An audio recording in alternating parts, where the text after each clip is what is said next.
എല്ലായിടങ്ങളിലും പറയുന്ന കാര്യം ഒന്നുകൂടെ ആവർത്തിക്കുന്നതിലെ പ്രതിപാദ്യ വിഷയം മനുഷ്യവർഗത്തിൻ്റെ രക്ഷയാണ്. ഇതിലെ പ്രധാനപ്പെട്ട വ്യക്തി നസ്രയനാകുന്ന യേശു ക്രിസ്തു.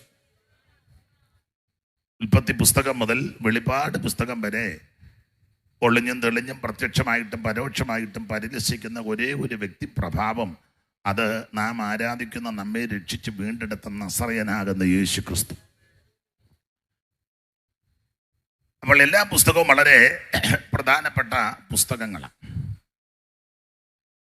സംഖ്യാ പുസ്തകം പേര് കേൾക്കുമ്പോൾ അറിയാം, എണ്ണം എടുക്കുന്ന പുസ്തകമാണ്. എണ്ണം എടുക്കണം.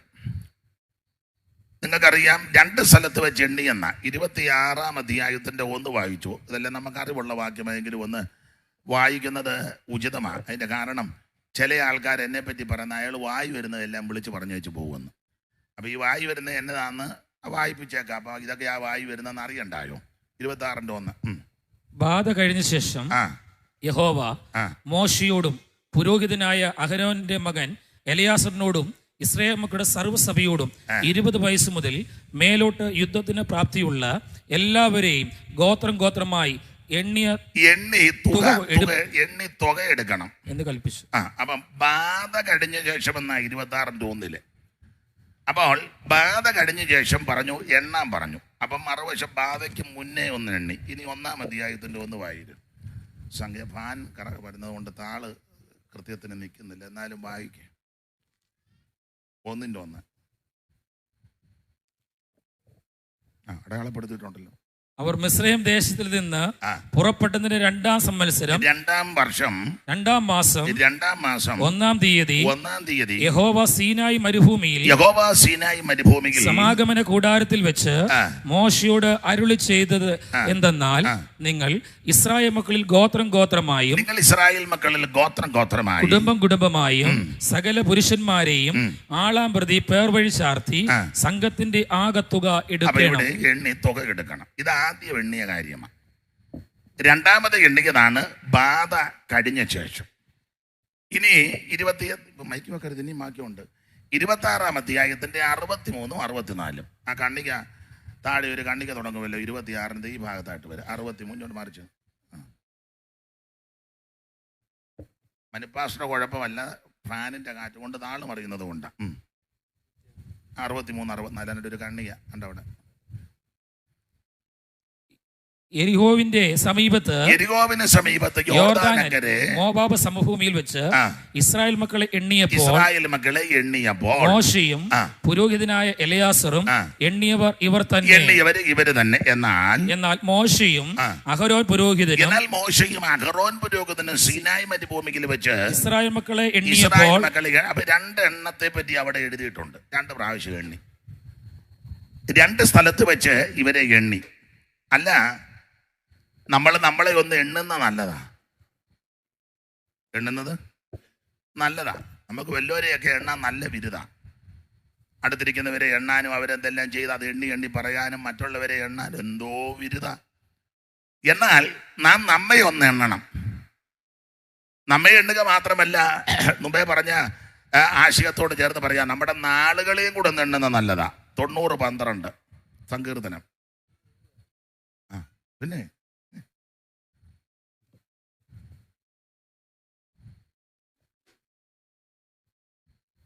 ഞങ്ങൾ ജ്ഞാനമുള്ള ഒരു ഹൃദയം പ്രാപിക്കത്തക്കവണ്ണം ഞങ്ങളുടെ നാളുകളെ എണ്ണുവാൻ ഞങ്ങളെ ഉപദേശിക്കുക. ഇത് നാളുകളൊന്ന് എണ്ണണം. ഞാൻ എണ്ണും.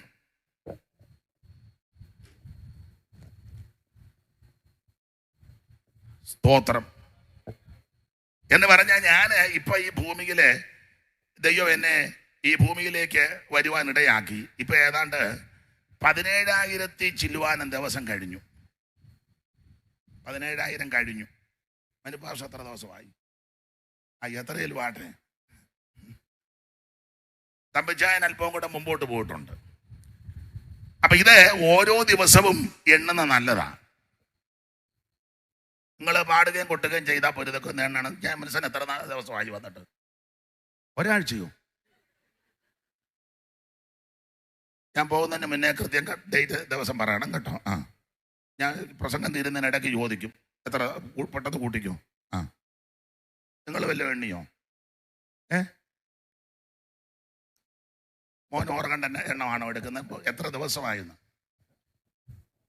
അപ്പൊ ഇത് ഞാനും നിങ്ങൾ ഒന്ന് എണ്ണണം. അതിന് ഒരു ചെറിയ കണക്ക് 80 വയസ്സ് വരെ ഒരു മനുഷ്യൻ ഈ ഭൂമിയിൽ ജീവിച്ചാൽ എത്ര ദിവസം ജീവിക്കും? അതിന് ന്യായമായൊരു 70 ഏറെയായാൽ 80 എന്നൊരു പ്രയോഗം 90-ലുള്ളത് കൊണ്ട് സങ്കീർത്തനത്തിൽ 80 എന്ന് ന്യായമായ ഒരു കണക്കെടുക്കുക. അപ്പൊ അങ്ങനെ ചിന്തിക്കുമ്പോൾ ഇതാണ് 1 സെക്കൻഡ്, ഇല്ലയോ? മണിപ്പാസ്റ്റ എത്ര സെക്കൻഡാ 1 മിനിറ്റ്? 60. ആ മോനെ ദൈവം, എത്ര മിനിറ്റാ 1 മണിക്കൂർ? ഉറക്കം പറഞ്ഞു, ആരും ഒന്നും ചെയ്യത്തില്ല. 60 മിനിറ്റ് 1 മണിക്കൂർ. ദൈവരാശിയോടും ചോദിക്കട്ടെ, ജിജി സാമനോട്, എത്ര മണിക്കൂറാ 1 ദിവസം? 20. ഞാൻ ആവശ്യമില്ലാത്ത ചോദ്യം ഒന്നും ചോദിക്കുകയല്ല. 24 മണിക്കൂർ. ജമൽസനെ എത്ര ദിവസമാ ഒരാഴ്ച? ലളിതമായ ചോദ്യമാ. 7. പുള്ളി ഒരാഴ്ച നേരത്തെ പറഞ്ഞായിരുന്നു. പുള്ളി നേരത്തെ അങ്ങ് എല്ലാം എറിഞ്ഞ് വെടി വെച്ചിടുക, പന്നി വരുമ്പോൾ കൊണ്ടുപോകുമെന്ന്. അപ്പോൾ ഒരാഴ്ച. ഇനി എത്ര ആഴ്ചയാ മോനെ പാപത്തിരിക്കാതെ? 1 മാസം. ന്യായമായിട്ടൊരു കണക്ക് പറഞ്ഞാൽ മതി. 4 ആഴ്ച.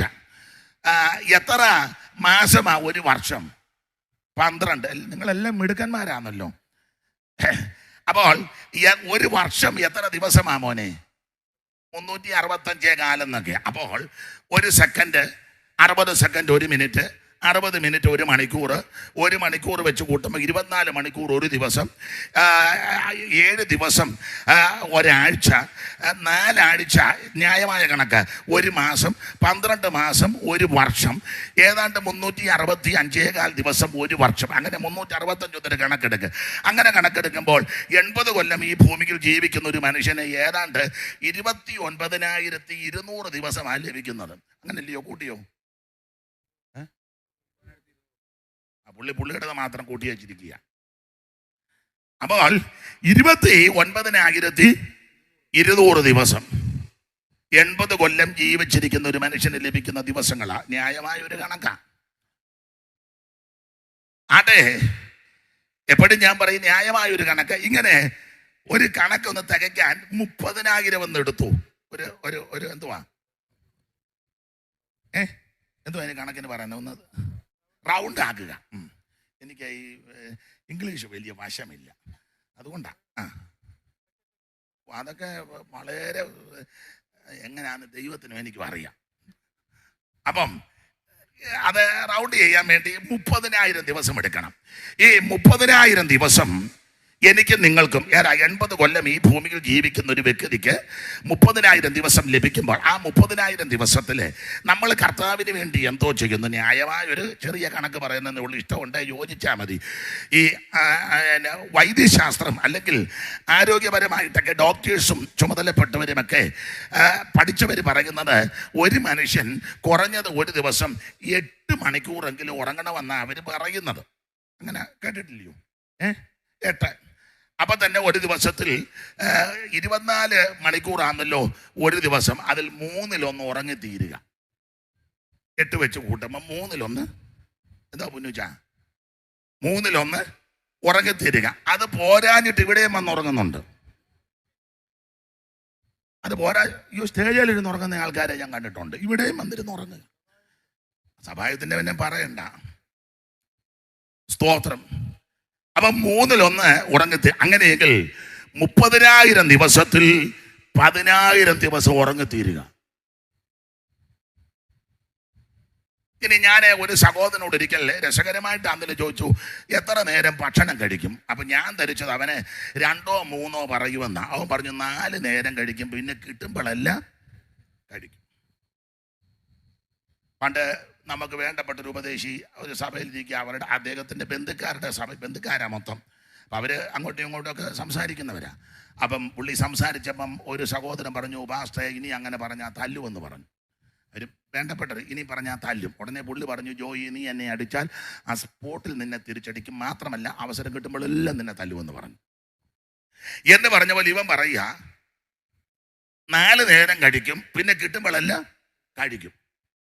ഞാൻ എൻ്റെ ചെറിയ അനുഭവത്തിൽ നിന്നാണ്, പ്രാർത്ഥനയ്ക്കും ആരാധനയ്ക്കും ശുശ്രൂഷയ്ക്കുമൊക്കെ നമ്മൾ കറക്റ്റ് ടൈം പറയും, പക്ഷേ ഭക്ഷണത്തിന് അങ്ങനെ കറക്റ്റ് ടൈം പറയാറില്ല. ഇപ്പം കല്യാണത്തിന് പറയും, പാസ്റ്ററെ അധികം പ്രസംഗിക്കരുത്, ആർക്കെങ്കിലും ഒരാൾക്ക് ഒരു ഇച്ചിരി സമയം കൊടുക്കണം, പിന്നെ ആശംസ അതും വേണ്ട, എല്ലാം ചുരുക്കി. അത് കഴിഞ്ഞ് ഭക്ഷണത്തിന് ഇത്ര ടൈം എന്നൊന്നും പറയാറില്ല. അത് വയ്യാത്ത ആൾക്കാരാണെങ്കിലും നന്നായിട്ട് പെരുക്കുന്ന കാണാം. വയ്യ എന്നാലും പിടിവിടുകയില്ല. അപ്പം അങ്ങനെ ന്യായമായ ഒരു കണക്കെടുത്താൽ ഭക്ഷണത്തിനായിട്ട് തന്നെ ഈ 80 വർഷം ഈ 30,000 ദിവസത്തിൽ 1,000 ദിവസം മാറുക. സമയമെടുത്ത് കഴിക്കുന്ന ആൾക്കാരുണ്ട്, എല്ലാവരുടെയും കാര്യമല്ലെങ്കിലും. പിന്നെ ഒരുക്കം, ദേവാരം, കുളി, ദിനചര്യ, ജോലി, ചിലർക്ക് മറ്റേ യാത്ര, പോക്ക്, വരവ്, ഇതിനെല്ലാം കൂടെ ഒരു 10,000 ദിവസവും പോവും. നിങ്ങൾ ന്യായമായിട്ട് കണക്കെടുത്താൽ മതി. അപ്പം 10,000 ഉറങ്ങി തീർത്തു, 10,000 മറ്റു കാര്യങ്ങൾ, കുളി, ഒരുക്കത്തിൻ്റെ ഒന്നും പറയണ്ട. ഇപ്പം തമ്പിച്ചാനും ഞങ്ങൾ ദൈവദാസന്മാരൊക്കെ അങ്ങനെ വലിയ ഒരുക്കമില്ല, ഇതെല്ലാം ഉള്ളതാണ്. ഇതിനകത്ത് ഈ കൃത്രിമം ഒന്നുമില്ല. ചിലർ എന്നെ പ്രസംഗിക്കാൻ വരുമ്പോൾ തന്നെ എത്രയോ പുട്ടിയിട്ട് എന്തെല്ലാം ഇട്ടാ നമ്മൾ പിന്നെ കാണുമ്പം വേറൊരു മുഖം, പുള്ളി തന്നെ ആയിരുന്നു അവിടെ. ഇവിടെ വരുമ്പം വേറൊരു എല്ലാം അടിച്ച് മിനുക്കി, എന്തോ അതിന് പറയുന്ന പോട്ടെ, എന്ത് സമയമെടുത്താ കേൾക്കുന്നുണ്ട്. ചിലര് ഒരുക്കാനുള്ള സ്ഥലങ്ങളിലൊക്കെ പോയേച്ചും കൂടെ വരുന്നത്. അതുകൊണ്ട് ചിലർ നന്നായിട്ട് ആരാധിക്കത്ത് പോലുമില്ല, കാരണം വിയർത്ത് കഴിയുമ്പം ഷേപ്പ് മാറും. അതുകൊണ്ട് അങ്ങനെയൊക്കെ ഒരുങ്ങുന്ന ധാരാളം ആൾക്കാരുണ്ട്. അങ്ങനെ ഒരുക്കം, കുളി, ദേവാരം, മറ്റ് യാത്ര കാര്യങ്ങളൊക്കെ എല്ലാം കൊണ്ട് ഒരു 10,000 ദിവസം. ചാപ്പാടിന് 5,000, ഉറങ്ങാൻ 10,000. അപ്പോൾ 10ഉം 10 20 5, പിന്നെ എല്ലാം കൂടെ ഒരു 5,000 ദിവസമേ ഉള്ളൂ. എൻ്റെ ഭാഷയാ, കർത്താവിന് വേണ്ടി വല്ലതും ചെയ്യാൻ. 5,000 ദിവസം കിട്ടുന്നത് ആർക്കാ? 80 വർഷം ജീവിക്കുന്ന വ്യക്തിക്കാ. നമ്മൾ ജീവിതത്തിൻ്റെ മധ്യാഹ്നത്തിലായി പലരും യേശുവിനെ അറിഞ്ഞേ, ചിലർ ജീവിതത്തിൻ്റെ സായാഹ്നത്തിലായി യേശുവിനെ അറിഞ്ഞേ, ചിലർ യേശുവിനെ അറിഞ്ഞിട്ട് ഉഴപ്പി പോകുന്ന ആൾക്കാരുണ്ട്. അങ്ങനെയെങ്കിൽ ഇന്ന് രാത്രി ഇതൊക്കെ ഒന്ന് എണ്ണുന്ന നല്ലതാ. നമ്മുടെ നാളുകളെ ഒന്ന് എണ്ണണം. ആട്ടെ, നമുക്ക് ആ വിഷയം വിട്ടേക്കാം. ദൈവത്തിന് മകത്ത്. 4 വിരലെ മർത്യനായൂസു നിൽക്കുന്നോരല്ല മായ, 4 വിരലെ മർത്യനായൂസു നിൽക്കുന്നോരെല്ലാം മായ, വേഷനിഴലിൽ നടന്നു തങ്ങൾ അഴിക്കുന്ന കഥ പോലെ, വേഷനിഴലിൽ നടന്നു തങ്ങൾ അഴിക്കുന്ന കഥ പോലെ, ഏവനും മരിക്കും എന്ന് ഒരുങ്ങെല്ലാവരും മരിപ്പാ, ഏവനും മരിക്കും നിർണയം ഒരുങ്ങെല്ലാവരും മരിപ്പാ.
യാത്ര ആരംഭിച്ചു. ഷൂർ മരുഭൂമിയിൽ വന്ന് പിന്നെ ഇങ്ങോട്ട് യാത്ര, ഷൂർ കഴിഞ്ഞ് മാറായിലും എലീമിലും പിന്നെ സീൻ മരുഭൂമിയിലൊക്കെ വന്ന് 19-ാം അധ്യായത്തിലേക്ക് നമ്മൾ യാത്ര സ്റ്റോപ്പ് ചെയ്തു.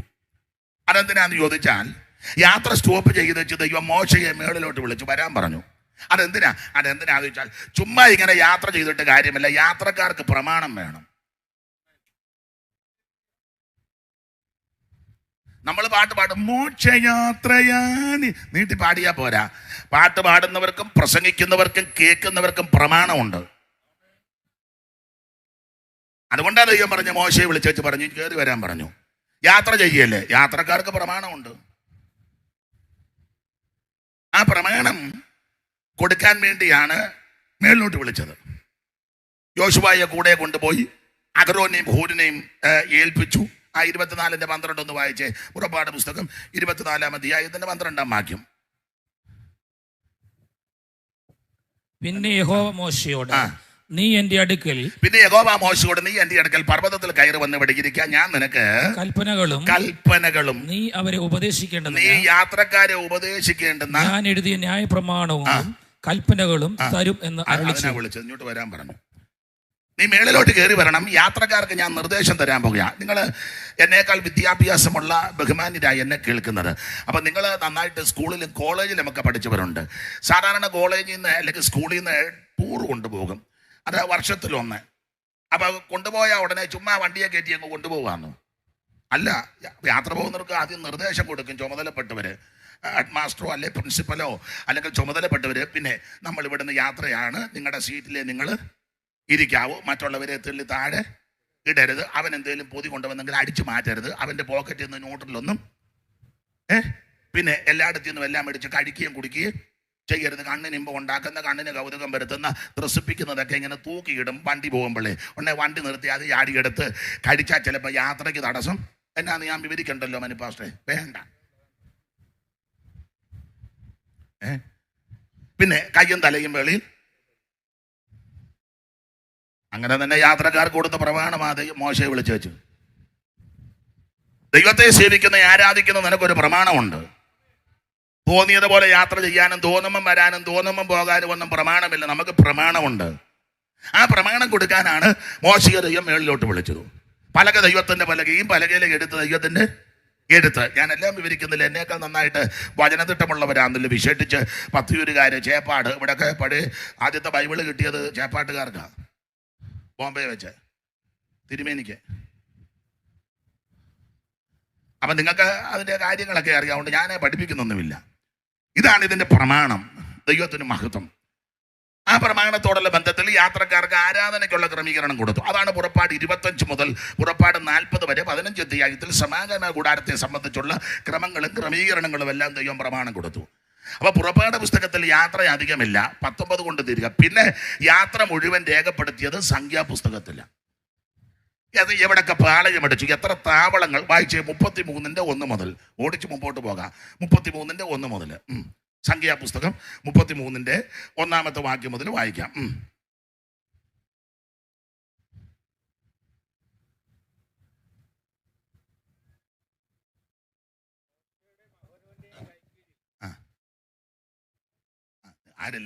മോശയുടെ അഹരോന്റെയും കൈക്കീഴിൽ ഗണം ഗണമായി മിസ്രയീം ദേശത്ത് നിന്ന് പുറപ്പെട്ട ഇസ്രായേൽ മക്കളുടെ പ്രയാണങ്ങളാവിത്.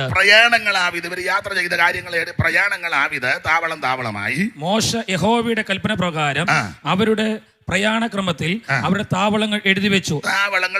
പിന്നെ താവളം താവളമായി അവർ ചെയ്ത പ്രയാണമാവിത്. അപ്പൊ താഴോട്ട് വായിപ്പിക്കുന്നില്ല, നേരമില്ലാത്തത് കൊണ്ട്. ഏതാണ്ട് 40 കൊല്ലം കൊണ്ട് 42 പാളയമടിച്ചാണ് ഇവര് മുൻപോട്ട് പോകുന്നത്. അങ്ങനെ യാത്ര ചെയ്ത് എല്ലാം വിവരിക്കുന്നില്ല.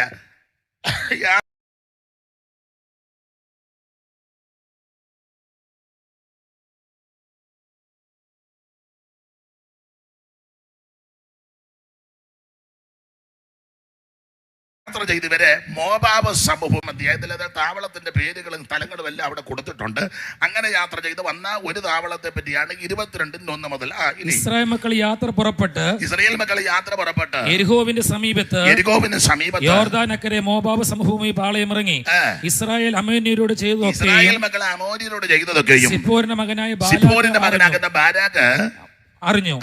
ജനം വളരെയാകുന്നത് കൊണ്ട് മോവാബ് ഏറ്റവും ഭയപ്പെട്ടു. ഇസ്രായേൽ മക്കളെ കുറിച്ച് മോവാബ് പരിഭ്രമിച്ചു. മോവാബ് മിദ്യാനി മൂപ്പന്മാരോട് കാളവയലിലെ പുല്ല് നക്കി കളയുന്നത് പോലെ ജാതി മുഴുവൻ നക്കി കൊല്ലുമെന്ന് പറഞ്ഞ് ഇവര് ഭയപ്പെട്ടു. അടുത്ത വാക്യം. അക്കാലത്ത് മോവാബ് രാജാവ് സിപ്പോരിന്റെ മകനായ ബാലാക്ക് ആയിരുന്നു. ബാലാക്കും തന്റെ അനുയായികളും ഭയപ്പെട്ടു. ഭയപ്പെടാൻ കാര്യം ദൈവജനത്തെ പറ്റിയുള്ള ഭീതി വീണു. ജീവിക്കുന്ന ദൈവമക്കളെ പറ്റി എല്ലാ കാലത്തും ഒരു ഭീതിയുണ്ട്. പ്രാർത്ഥിക്കുന്ന, ആരാധിക്കുന്ന, ജീവിക്കുന്ന ആ ദൈവമക്കളെ പറ്റി അവരുടെ ഭവനത്തിലും ദേശത്തും ചുറ്റുപാടും സഭയിലുമൊക്കെ ഒരു ഭയം ഉണ്ടാകും. ഇപ്പൊ എന്നാ ഭയമില്ലാത്തത്? ദൈവത്തിന് മഹത്വം. എന്നാൽ ഇപ്പോഴും ചിലരെ ഭയമാ. ജീവിക്കുന്ന, പ്രാർത്ഥിക്കുന്ന, ആരാധിക്കുന്ന, വിശ്വസ്തരും വിശുദ്ധരുമായി നിൽക്കുന്നവരെ അന്നും ഇന്നും എന്നും അതിന്റെ ഭയമുണ്ട്. അപ്പൊ ചുരുക്കി പറഞ്ഞ ഇസ്രായേൽ മക്കളെ പറ്റി ഭയപ്പെട്ട് പറഞ്ഞു നമ്മൾ ഇവരെ ഒതുക്കണം. അതിനെന്നാ പോംവഴി? അപ്പൊ പറഞ്ഞു യുദ്ധം ചെയ്താൽ ജയിക്കാനൊക്കത്തില്ല. പിന്നെന്തോ പോംവഴി? പല കാര്യങ്ങൾ പറഞ്ഞ് ഒടുവിൽ പറഞ്ഞു ഒരൊറ്റ പോംവഴിയുണ്ട്. ഇവിടെ അടുത്ത് ഒരു പ്രവാചകനുണ്ട്. പ്രവാചകനെ വിളിച്ച് ഇതുങ്ങളെല്ലാം നമുക്ക് പ്രാഗി ശപിച്ചു കൊല്ലാം. എന്റെ ഭാഷയിൽ അങ്ങ് പറയാ, കൂടോത്രം ചെയ്ത് മന്ത്രവാദം ചെയ്ത് ഇതിനെയെല്ലാം ഒതുക്കാം. അന്നേരം ഈ ജാതി അങ്ങ് തീർന്നോളൂ. അപ്പൊ ചോദിച്ചു, അതിന് മന്ത്രവാദത്തിന് അല്ലെ ഈ ആഭിചാരത്തിന് ഈ ശുദ്രപ്രയോഗം ചെയ്യുവാൻ അല്ലെ ഇവരെ ശപിക്കുവാൻ ഇവരെ കൊല്ലുവാൻ മിടുക്കരായ ആരെങ്കിലും ഉണ്ട്? അപ്പൊ പറഞ്ഞു, ഇവിടെ പ്രവാചകനുണ്ട്. പുള്ളിയുടെ ശുശ്രൂഷ പ്രാക്കും ശാപവും തന്നെ. അങ്ങനത്തെ ശുശ്രൂഷയാ പുള്ളിക്ക്. പുള്ളിയുടെ നല്ല ശുശ്രൂഷ അങ്ങനെ ഇങ്ങനത്തെ ശുശ്രൂഷ എല്ലാം അറം പറ്റുന്ന പ്രാക്ക, അല്ല പച്ചലയും കത്തിര പ്രാഗി കൊല്ലുക പുള്ളിയുടെ പരിപാടി. അപ്പൊ ചോദിച്ചു, പ്രാഗി ഏക്കുമോ? കൊള്ളാം, ഏക്കുമോന്നോ? അപ്പൊ പറഞ്ഞു, അങ്ങനെ തന്നെ പുള്ളിയെ വിളിക്കാം. അപ്പൊ പറഞ്ഞു, പുള്ളിക്ക് എന്തെങ്കിലും കൊടുക്കണം. ആ കാശിന്റെ അനുസരിച്ചായിരിക്കും പ്രാക്കിന്റെ. അപ്പൊ പറഞ്ഞു, കാശ് നമ്മുടെ ആൾക്കാർ പറയില്ല, കാശ് എടുത്ത് വീശുകാരനെന്ന്. എന്നാൽ ഒരാൾ പറഞ്ഞു, ഇലക്ഷന്റെ സമയത്ത് വീശുകാരനെന്ന്. അങ്ങനെയുള്ള ഒത്തിരി ആൾക്കാരുണ്ട്. എടുത്ത് ഞാൻ തമ്പിച്ചാനോട് ഞാനിതൊന്നും പറയണ്ടല്ലോ. എത്രയോ പേര് വീശി വെച്ചിരിക്കുന്ന അച്ഛന്. പിന്നെ എന്റെ പരുവത്തിനങ്ങ് പോവുക. ദൈവത്തിന് മഹത്വം. കാശെടുത്തങ്ങ് എന്നെ ഒളിഞ്ഞൊരു നോട്ടം നോക്കുന്നത് അങ്ങോട്ട്. അത് ഞാൻ കണ്ട് കണ്ണാടിയുടെ ഇടയിൽ കൂടെ തമ്പിച്ചാൻ ഇങ്ങനെ ഒരു നോട്ടം നോക്കുന്നത്. അതൊന്നും വേണ്ട, അത് ഞാൻ എൻ്റെ പരുവത്തിന് കൈകാര്യം ചെയ്യാം. അപ്പൊ ശ്രദ്ധിച്ചേ, കാശെടുത്ത് വീശണം. അതിനെന്നാ പോംവഴി? അങ്ങനെ കാശിന്റെ കനമനുസരിച്ചായിരിക്കും പുള്ളി ശപിക്കുന്നത്. ആള് വിട്ട് ബിലയാമിന് വരും. ആരാ ബിലയാം? വായിച്ചേ 23:1 ആവർത്തന പുസ്തകം 23-ാം അധ്യായത്തിന്റെ 3-ാം വാക്യം. ഇതെല്ലാം നമുക്ക് അറിവുള്ള വാക്യമായെങ്കിലും അങ്ങ് വായിപ്പിക്കുക. കാരണം മനഃപ്പാസൊക്കെ ഭാഗ്യം ഉണ്ടാകട്ടെ. വെളിപ്പാട് 1:3 വായിച്ച് കളിപ്പിക്കുന്നതിന് ഭാഗ്യവാനാണ്. 23:3 ഈ വരലിരിക്കുന്നത് ഒരു അമ്മോന്യനോ മോവാബിനോ യഹോവയുടെ സഭയിൽ പ്രവേശിക്കരുത്. അവന്റെ 10-ാം തലമുറ പോലും ഒരു നാളെ യഹോവയുടെ സഭയിൽ പ്രവേശിക്കരുത്. അടുത്ത വാക്യം, നിങ്ങൾ മിസ്രൈമിൽ നിന്ന് വരുമ്പോൾ അവര് അപ്പവും വെള്ളവും കൊണ്ട് വഴിയിൽ വെച്ച് നിന്നെ എതിരേൽക്കായി കൊണ്ട് നിന്നെ ശപിപ്പാൻ, അനുഗ്രഹിക്കാനല്ല, ഗുണം വരുത്താനല്ല, നിനക്ക് രക്ഷ ചെയ്യാനല്ല, നിന്നെ ശപിക്കാൻ അവർ മെസൊപ്പൊത്താമിയയിലെ ബെഥോരിൽ നിന്ന് ബെയോരിന്റെ മകനായ ബിലയാമിനെ മെസൊപ്പൊത്താമിയയിലെ ബെഥോരിൽ നിന്ന് ബെയോരിന്റെ മെസൊപ്പൊത്താമിയക്കാരനാ. ഇയാളുടെ ശുശ്രൂഷ പ്രാക്ക് വലപ്പുവാ. എന്നാൽ വചനം പഠിക്കുന്ന നിങ്ങൾക്കറിയാം, മെസൊപ്പൊത്താമിയ എന്ന് വേറൊരാള് പണ്ടിറങ്ങിയായിരുന്നു. വായിച്ചേ അപ്പോസ്തല പ്രവൃത്തി 7-ാം അധ്യായത്തിന്റെ 1. എല്ലാം നമുക്ക് അറിവുള്ള വാക്യമെങ്കിലും വായിച്ചു. അപ്പോസ്തല പ്രവൃത്തി 7-ാം അധ്യായത്തിന്റെ 1-ാമത്തെ വാക്യം. ഇത് ഉള്ളത് തന്നെയോ എന്ന് മഹാപുരോഹിതൻ ചോദിച്ചതിന് അവൻ പറഞ്ഞത്, സഹോദരന്മാരും പിതാക്കന്മാരുമായുള്ള പുരുഷന്മാരും ഇത് ഉള്ളത് തന്നെയോ എന്ന് മഹാപുരോഹിതൻ ചോദിച്ചതിന് അവൻ പറഞ്ഞത്, സഹോദരന്മാരും പിതാക്കന്മാരുമായ പുരുഷന്മാരെ കേൾപ്പീൻ. നമ്മുടെ പിതാവായ അബ്രഹാം ഹാരാനിൽ വന്ന് പാർക്കും മുമ്പേ മെസൊപ്പൊത്താമിയയിൽ ഇരിക്കുമ്പോൾ തന്നെ തേജോമയനായ ദൈവം അവന് പ്രത്യക്ഷനായി. മെസൊപ്പൊത്താമിയക്കാരൻ അബ്രഹാം, ഇവിടെ മെസൊപ്പൊത്താമിയക്കാരൻ ബിലയാം. രണ്ട് ധ്രുവത്തില. ബിലയാം ശുശ്രൂഷ, പ്രത്യേക ശുശ്രൂഷ പ്രാക്ക് വലപ്പുവാ. എന്നാൽ അബ്രഹാം മെസൊപ്പൊത്താമിയ ഇറങ്ങി. പുള്ളിയുടെ രീതി എങ്ങനെ? എബ്രായ ലേഖനം 11-ാം അധ്യായത്തിന്റെ 9-ാം വാക്യം വായിച്ചേ. അറിവുള്ള വാക്യമാണല്ലോ. എബ്രായ ലേഖനം 11-ാം അധ്യായത്തിന്റെ 9-ാം വാക്യം. മെസൊപ്പൊത്താമിയ ഇറങ്ങിയ അബ്രഹാം എന്തോടുക്കുകയായിരുന്നെന്ന് എബ്രായ ലേഖനക്കാരന്റെ കാര്യം വളരെ സ്പഷ്ടമായിട്ട് രേഖപ്പെടുത്തിയിട്ടുണ്ട്. 11-ാം അധ്യായത്തിന്റെ 9-ാം വാക്യം. വിശ്വാസത്താൽ അവൻ വാഗ്ദത്ത ദേശത്ത്, വിശ്വാസത്താൽ അബ്രഹാം വാഗ്ദത്ത ദേശത്ത് അന്യദേശത്ത് എന്നതുപോലെ ചെന്ന് വാഗ്ദത്തങ്ങളുടെ കൂട്ടവകാശികളാക്കുന്ന ഈ സഖാക്കിനോടും യാക്കോബിനോടും കൂടെ കൂടാരങ്ങളിൽ പാർത്ത് ദൈവശില്പിയായി നിർമ്മിച്ചതും അടിസ്ഥാനമുള്ളതുമായ നഗരത്തിനായി കാത്തിരുന്നു. നാടില്ല നമുക്ക് ഉലകിൽ, വീടില്ല നമുക്ക്,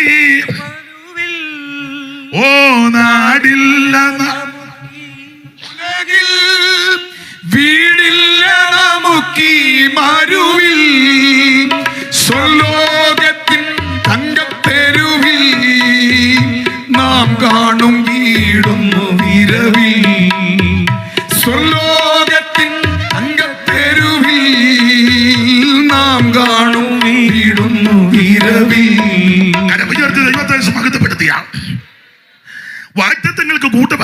മകന് ഇസഹാക്കിനോട് യാക്കോബിനോടും കൂടെ കൂടാരങ്ങളിൽ പാർത്ത് ദൈവശില്പിയായി നിർമ്മിച്ചതും അടിസ്ഥാനമുള്ള നഗരം കണ്ടുകൊണ്ടിരിക്കുക. എന്നാൽ മെസൊപ്പൊട്ടേമിയക്കാരനാകുന്ന ബിലെയാം ശപിക്കാനും രാഗാനും നടക്കുക. അങ്ങനെ ബിലെയാമിനെ വിളിച്ചു വരുത്തി ഇസ്രായേൽ മക്കളെ ശപിക്കാൻ കാശുമൊക്കെ കൊടുത്താ വരുത്തിയത്. പുള്ളി ഡയലോഗൊക്കെ പറഞ്ഞു, എനിക്ക് ഗൃഹം നിറച്ച് വെള്ളിയും പൊന്നു വന്നും തന്നാലും ഞാൻ പ്രമാണം വിട്ടൊന്നും. 18 വായിച്ചു, 22:18. പുൽപ്പിറ്റെ കയറി മൈക്ക് കിട്ടുമ്പം ഞാൻ അടക്കമുള്ളവരെല്ലാം നല്ല വകുപ്പ് പറയും. ബിലെയാം ബാലാക്കിന്റെ ഭൃത്യന്മാരോട്, ബാലാക്ക് തന്റെ ഗൃഹം നിറച്ച് വെള്ളിയും പൊന്നും എനിക്ക് തന്നാലും എന്റെ ദൈവമായ യഹോവയുടെ കൽപ്പന ലംഘിച്ച് ഏറെയോ കുറയോ ചെയ്യുവാൻ എനിക്ക് കഴിയുന്നതല്ല. നല്ല ഡയലോഗ്. ബാലാക്ക് എനിക്ക് ഗൃഹം നിറച്ച് വെള്ളിയും പൊന്നും തന്നാലും ഞാൻ പ്രമാണം വിട്ടു പോകുകയല്ലെന്നും. അത് പുറമെ പുൽപ്പിറ്റേ നിന്ന് പറഞ്ഞതാ. പക്ഷെ ഇവന്റെ ഹൃദയത്തിന്റെ ചിന്ത, ഹൃദയത്തിനകത്തത് ദൈവം സ്കാൻ ചെയ്തു. ചില രോഗമൊന്നും പെട്ടെന്ന് പിടികിട്ടുകയല്ല സ്കാനിങ്ങില്. അപ്പൊ സ്കാനിങ് എടുത്തു. സ്കാനിങ് റിപ്പോർട്ട് രണ്ട് റിപ്പോർട്ട് സെയിമാ. അങ്ങനെ ആണല്ലോ സ്കാൻ ചെയ്യണ്ടേ. ഏതായാലും ഡോക്ടർ പറയാ സ്കാൻ ചെയ്ത് വെച്ച് വരാൻ പറഞ്ഞാൽ എവിടാ ഡോക്ടർ? ഇവിടുന്ന് അങ്ങോട്ട് ഇറങ്ങി ഇടത്ത് വെച്ചത് 3. അത് അവർ തമ്മിൽ ഒരു കണക്കുണ്ട്. ഇത്ര പേരെ ചെയ്യുമ്പോൾ ഇവർക്ക് ഇത്ര കമ്മീഷൻ ഉണ്ട്. അതുകൊണ്ട് ചെയ്തു. കടം മേടിച്ചാണെങ്കിലും വേറൊരു സ്ഥലത്തൂടെയും ചെയ്തേക്കണം. രണ്ടും സെയിം ആണെങ്കിൽ ഓക്കെ. അപ്പൊ 2 സ്കാനർ റിപ്പോർട്ട് ഒന്ന് വായിച്ചേ. യൂദാ 11 പത്രോസിന്റെ 2-ാം ലേഖനം 2-ാം അധ്യായത്തിന്റെ 15. 2 സ്കാനർ റിപ്പോർട്ട് സെയിമാ.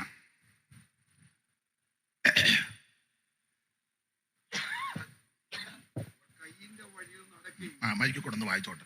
വായിച്ചോ. അവർക്ക് അയ്യോ കഷ്ടം. അവർ കയ്യിന്റെ വഴിയിൽ നടക്കുകയും കൂലി കൊതിച്ച് ബെലിയാമിന്റെ വഞ്ചനയും ഭാഗത്ത് മുഴുവൻ കൂലി കൊതിച്ചിരിക്കുക. പത്രോസിന്റെ 2-ാം ലേഖനം 2-ാം അധ്യായത്തിന്റെ 15-ാം വാക്യം. പത്രോസ്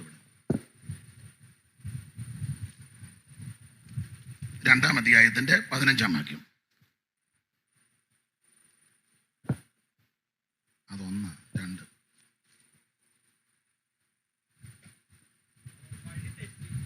അവർ നേർവഴി വിട്ട് തെറ്റി പെയോരിന്റെ മകനായ ബെലിയാമിന്റെ വഴിയിൽ നടന്നു. അടുത്ത പദം, അവർ അനീതിയുടെ കൂലി കൊതിച്ച്. രണ്ടും സെയിം റിപ്പോർട്ട് സ്കാനിംഗ് മെഷീനിൽ. യൂദാ 11-ലും പത്രോസിന്റെ 2-ാം ലേഖനം 2-ാം അധ്യായം 15-ലും കൂലി കൊതിച്ചു. പക്ഷെ സംഖ്യാപുസ്തകം 22:18 പുള്ളി, എന്റെ ഭാഷയാ, പുൽപ്പിറ്റേ നിന്ന് കസർത്ത് കാണിച്ചു. എന്തുവാ? എന്നെ പ്രതിയാക്കുക. ചില ആൾക്കാരൊക്കെ വലിയ വകുപ്പുകൾ ഈ കേരളത്തിലുമൊക്കെ വന്ന് പറയുന്ന ആൾക്കാരുണ്ട്. ഇത് ഇവര് പ്രസംഗിക്കുന്ന അവിടെ പറഞ്ഞാലോ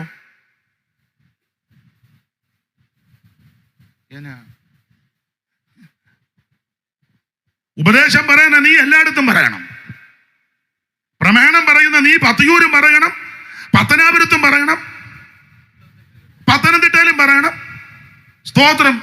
അമേരിക്ക ചെന്നാലും പറയണം, കാനഡയിലാന്നേലും. ഇത് ഇവിടെ ഒരു പ്രമാണം, അവിടെ. എനിക്കറിയാം ചിലരെ, എല്ലാവരും അല്ല കേട്ടോ, വിദേശത്ത് നിന്നൊക്കെ ഇവിടെ വന്ന് വലിയ വകുപ്പ് പറയുന്ന പുള്ളിക്കാരുണ്ട്. അവര് സൂക്ഷിക്കുന്നിടത്ത് ഈ വകുപ്പ് പറഞ്ഞാലോ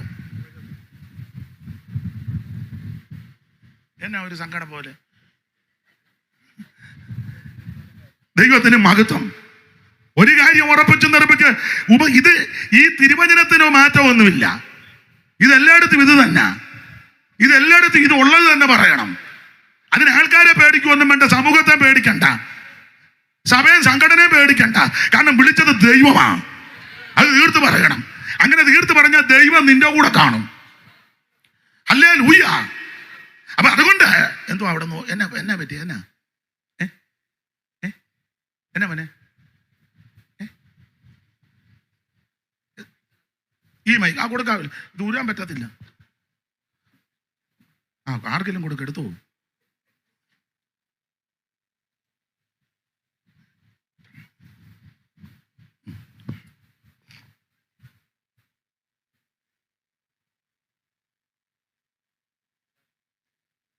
കുഴപ്പമില്ല. ഇപ്പം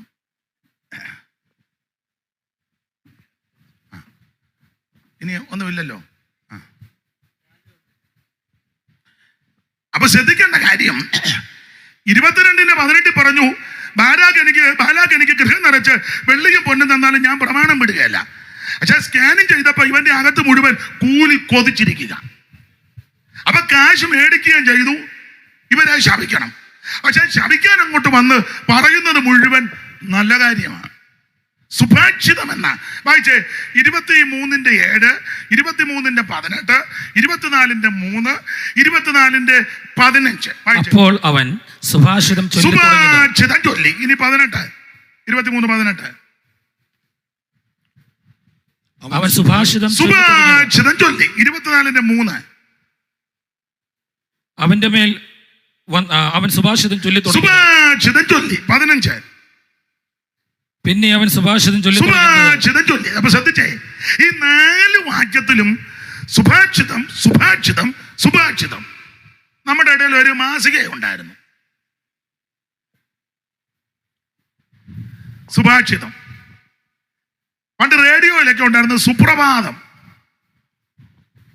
അപ്പൊ ഇത് നല്ല കാര്യമാണ്, സുഭാഷിതം സുഭാഷിതം. കാശ് മേടിച്ച് കൈ വച്ചിരിക്കുക, ശാപിക്കണം. പക്ഷെ വരുന്നത് മുഴുവൻ. അപ്പൊ പിന്നെ എപ്പോഴാ ഇവന് ദോഷോപ്പിച്ച് വെച്ച് 3 കാര്യമാണ്. 1, ഇടർച്ച ഉണ്ടാക്കി. 2, വിഗ്രഹാർപ്പിതം ഭക്ഷിക്കാൻ പൂള് വെച്ച് കൊടുത്തു. 3, ദുർമാർഗത്തിൽ വ്യവസ്ഥ തെറ്റി പരസംഗത്തിന് ആൾക്കാരെ പ്രചോദനം കൊടുത്തു, പ്രോത്സാഹിപ്പിച്ചു. വെളിപ്പാട് പുസ്തകം 2-ാം അധ്യായത്തിന്റെ 14-ാം വാക്യം ഒന്ന് വായിച്ചേ മതി പാസ്റ്ററെ. ഷൂ പാസ്റ്റർ, നിങ്ങൾ ആരെങ്കിലും എടുത്തവർ വായിച്ചോ?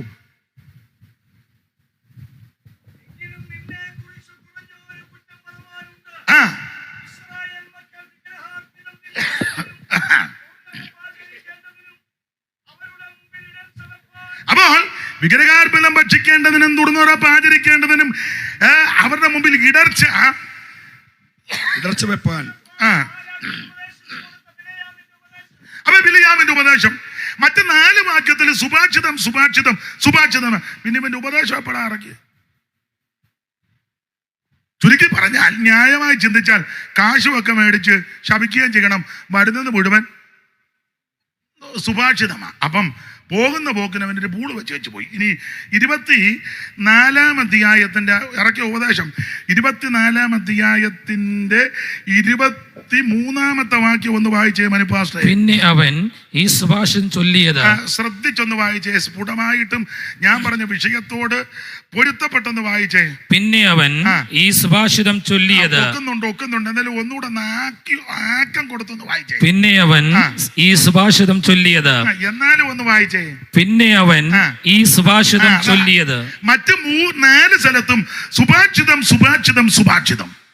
പക്ഷെ പോകുന്ന വേളയിൽ പിന്നെ അവൻ ഈ സുഭാഷിതം കൂടെ അങ്ങിറക്കി, അതുകൂടെ അങ്ങിറക്കി വിട്ടു. ഇനി ഞാൻ ആ ഭാഗത്തേക്ക് പോകുന്നില്ല. അങ്ങനെ പോയാൽ വേറെ റൂട്ടിൽ പോകും. എടുത്ത വാക്യത്തോട് കൂറ് പുലർത്ത് നമ്മുടെ സമാപന യോഗമല്ലേ. അപ്പൊ അത് ആ നിലയിൽ തീരട്ടെ. നമുക്ക് വേറൊരു ഭാഗത്തേക്ക് അങ്ങ് പോകാം. കർത്താവിൻ്റെ മഹത്വം. നിങ്ങൾ ചിലർ വചനം അംഗീകരിച്ച് ആസ്വദിക്കുന്നത് കൊണ്ട് എനിക്കും സന്തോഷമുണ്ട്. ക്ഷീണമെല്ലാം മാറി. നിങ്ങൾ എന്തിനാ ഇങ്ങനെ ഇരിക്കുന്നത്? പുള്ളി നിങ്ങാനും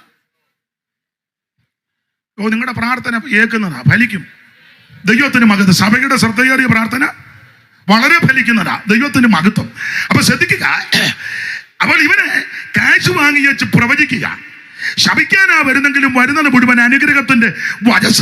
അങ്ങനെ വന്ന കൂട്ടത്തിൽ ഇസ്രായേൽ മക്കളെ കണ്ട് പറഞ്ഞ ഒരു പദമാണ് നമ്മൾ കുറുവാക്യം വായിച്ചത്. ആഭിചാരം യാക്കോബിന് പറ്റുകയില്ല. ഇന്ന് രാത്രി എന്നെ കേൾക്കുന്ന ദൈവമക്കളോട് ഒരു കാര്യം പറയാ, ഒരാഭിചാരവും നിനക്ക് പറ്റത്തില്ല, ഒരു ദോഷവും നിനക്ക് വരുത്തുകയില്ല. അവൻ ദൈവകൃപയിൽ നിൽക്കുന്ന ദൈവത്തിന്റെ പൈതലിന് ദോഷം വരാൻ ദൈവം അനുവദിക്കത്തില്ല. യഹോവയ്ക്കൊരു ദോഷവും തട്ടാതെ നിന്നെ പരിപാലിക്കും. ഇന്ന് രാത്രി ആഭിചാരം ദൈവജനത്തിന് പറ്റത്ത. അതിന് കാരണം എന്നാ? നമുക്ക് ആ ഭാഗത്ത് നിന്ന് 1-2 കാരണങ്ങളൊന്ന് ചിന്തിക്കാം. നിശ്ചയിക്കപ്പെട്ട സമയത്ത് നിർത്തും. അനുപാസ്റ്റേ വാച്ചൊന്ന് തന്നേര്, അല്ലെ പിന്നെ ഞാൻ അങ്ങ് നിന്ന് പറയുകയും ചെയ്യും. ഇടയ്ക്കിടയ്ക്ക് വെള്ളവും തരേണ്ടി വരും. കൃത്യസമയത്ത് നിർത്താം. ദൈവത്തിന് മഹത്വം. അമ്പിച്ചാൻ പണ്ട് പറഞ്ഞ് അനീഷിനെയും വിളിച്ച് 1 കിലോ വെള്ളവും അതിനകത്തിടാനാ പറഞ്ഞ്. അപ്പം അതുകൊണ്ട് ഇന്ന് അത്ര വേണ്ട. കർത്താവിന് മഹത്വം. നല്ല രീതിയിലാണ് പറഞ്ഞത്. വെള്ളം കുടിക്കുക, വെള്ളം കുടിപ്പിക്കുകയാണല്ലോ. അപ്പൊ ഈ ആഭിചാരം യാക്കോബിന് പറ്റത്തില്ല. അതിന് കാരണങ്ങൾ ഇന്ന് രാത്രി ശാന്തമായിട്ടൊന്ന് ചിന്തിക്കുക. എന്തുകൊണ്ടാണ് ആ വിചാരം പറ്റാത്തത്? ഒന്ന്, 24-ാം അധ്യായത്തിന്റെ 8-ാം വാക്യം വായിക്കാം. 24:8.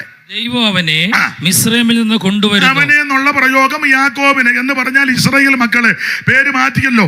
അപ്പോൾ ഇസ്രായേൽ മക്കളോട് പറയുക, ഇസ്രായേൽ മക്കൾക്ക് ആഭിചാരം പറ്റാത്തതിന്റെ ഒന്നാമത്തെ കാരണം ഇവർ മിസ്രയീം പുറപ്പെട്ട ദൈവമക്കളാണ് എന്ന് പറഞ്ഞാൽ, ഒന്നുകൂടെ തെളിച്ച് പറഞ്ഞാൽ, മിസ്രയീം പുറപ്പെട്ടെന്ന് ഒരു വാക്കിൽ നമ്മൾ പറയും, ചുമ്മാ പുറപ്പെട്ടതല്ല.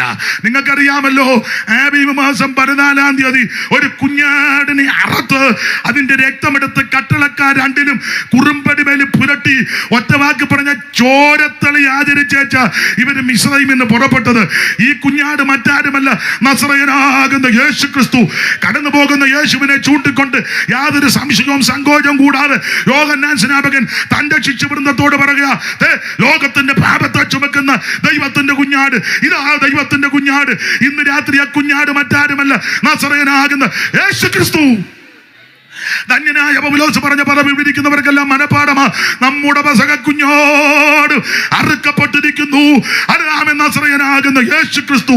അങ്ങനെയെങ്കിൽ ഇന്ന് രാത്രി ആബീബ് മാസം 14-ാം തീയതി സന്ധ്യാസമയത്ത് മിസ്രയീമിൽ ആ കുരളറക്കപ്പെട്ട കുഞ്ഞാട് യേശു ക്രിസ്തുവിന്റെ കാൽവരി മരണത്തിന് നിഴല ആ കുഞ്ഞാടിന്റെ വലിയേറിയ രക്തമെടുത്ത് തങ്ങൾ തിന്നുന്ന വീടിന്റെ കട്ടളക്കാർ രണ്ടിലും കുറുമ്പടി മേൽ പുരട്ടി രക്തത്താൽ അടയാളമേറ്റു, രക്തത്താൽ ഒരു വിടുതലെടുക്കുക.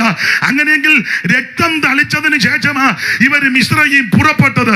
ഈ രക്തം തളിയും ചോരത്തളിയൊക്കെ രക്ഷിക്കപ്പെടുന്നതിനെ കാണിക്കുക എന്ന് പറഞ്ഞാൽ, പാപങ്ങൾ ഏറ്റുപറഞ്ഞ് ഉപേക്ഷിച്ച് മാനസാന്തരപ്പെട്ട് അവൻ ഹൃദയത്തിൽ യേശുവിനെ ഉള്ളത്തിൽ ഏറ്റെടുത്ത് അവൻ രക്ഷിക്കപ്പെട്ട ദൈവമക്കൾക്ക് നിഴലാണ് ഈ കുഞ്ഞാടനെ അടുത്ത് ചോരത്തളി ആചരിക്കുന്നത്. അങ്ങനെയാണ് അവർ മിസ്രയീം പുറപ്പെട്ടത് എന്ന് പറഞ്ഞാൽ ഇവർ രക്ഷിക്കപ്പെട്ട ദൈവമക്കളാണ്. ഇന്ന് രാത്രി എന്നെ കേൾക്കുന്ന പ്രിയരെ, രക്ഷിക്കപ്പെട്ട ദൈവ പൈതലിന് ഒരാവിചാരവും പറ്റത്തില്ല. അതുകൊണ്ട് ഇന്ന് രാത്രി ദൈവം നിനക്ക് അവസരം തരിക. യേശുവിനെ രക്ഷിതാവായി സ്വീകരിക്കണം. മറ്റൊരുത്തനും രക്ഷയില്ല. നാം രക്ഷിക്കപ്പെടുവാൻ ആകാശത്തിന് കീഴിൽ മനുഷ്യരുടെ ഇടയിൽ നൽകപ്പെട്ട ഒരേ ഒരു നാമം യേശു ക്രിസ്തുവിന്റെ പരിശുദ്ധ നാമമാ. കഴിഞ്ഞ രാത്രികളിലെല്ലാം ഇത് തന്നെ ഇവിടെ മുഴങ്ങിക്കൊണ്ടിരിക്കുന്നത്. ഇന്ന് രാത്രിയിൽ ഇത് തന്നെ മുഴങ്ങുന്നത്. ഇനി നിങ്ങൾ വലിയ ക്രൂസൈഡ് നടത്താൻ ദൈവം അനുവദിക്കുകയാണെങ്കിൽ വരവ് താമസിച്ച് അന്നാരോ ഇത് തന്നെ പറയുന്നത്. എന്നാ സങ്കടം?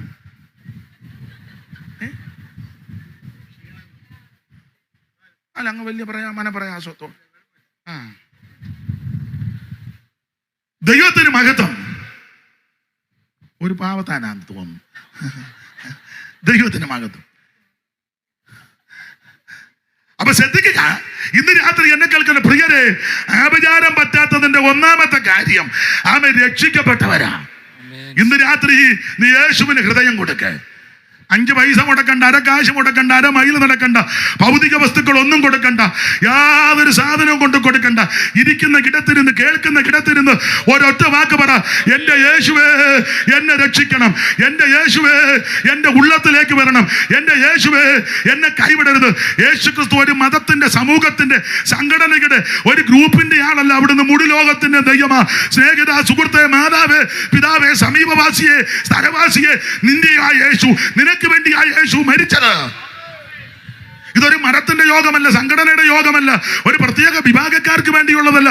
സകല മാനവജാതിക്കും വേണ്ടി ഒരുവൻ കുരളറക്കപ്പെട്ടു, അത് നസറയനാകുന്ന യേശു ക്രിസ്തു. അതുകൊണ്ടല്ലയോ യോഹന്നാൻ പറഞ്ഞത്, ലോകത്തിന്റെ പാപത്തെ ചുമക്കുന്ന ദൈവത്തിന്റെ കുഞ്ഞാട്. ലോകപാപം പരിഹരിക്കണമെങ്കിൽ യേശുവിന്റെ പരിശുദ്ധ രക്തത്തിന് മാത്രമേ കഴിയൂ. ഈ രക്തം വിലയേറിയ രക്തം, ഇത് പുണ്യോക രക്തം, ഇത് പരിശുദ്ധ രക്തം, ഇത് നിർമ്മല രക്തം, ഇത് നിന്നെ സൗഖ്യമാക്കുന്ന രക്തം, ഇത് അവൻ വിശുദ്ധ രക്തം. യേശുവിന്റെ രക്തത്തിന് ശക്തിയുണ്ട്.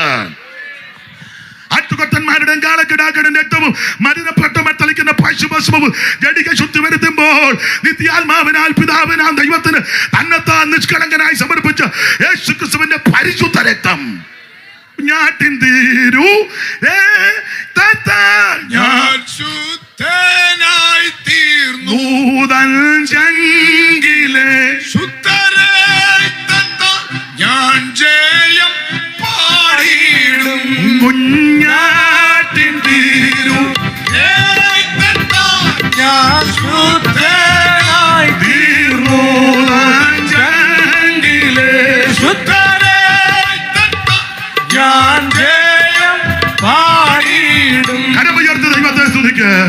ഇന്ന് രാത്രി യേശുവിന്റെ രക്തം ഇവിടെ വ്യാപരിക്കുക. വിശ്വാസത്താൽ നീ ഏറ്റെടുക്ക്. എന്റെ സ്നേഹിത, 5 പൈസ കൊടുക്കണ്ട, ഒരു ഭൗതിക വസ്തുക്കളും കൊടുക്കണ്ട. ഇരിക്കുന്ന ഇടത്തിരുന്ന്, കേൾക്കുന്ന ഇടത്തിരുന്ന് ഒറ്റ വാക്ക് പ്രാർത്ഥിച്ചാൽ മതി. ഇന്ന് രാത്രി നിന്റെ പാപം പരിഹരിക്കും, നിന്റെ പാപത്തെ ക്ഷമിക്കും. യേശു നിന്റെ ഉള്ളത്തിലേക്ക് വരും. മാത്രമാണോ നിന്റെ പേര് ജീവന്റെ പുസ്തകത്തിൽ എഴുതും.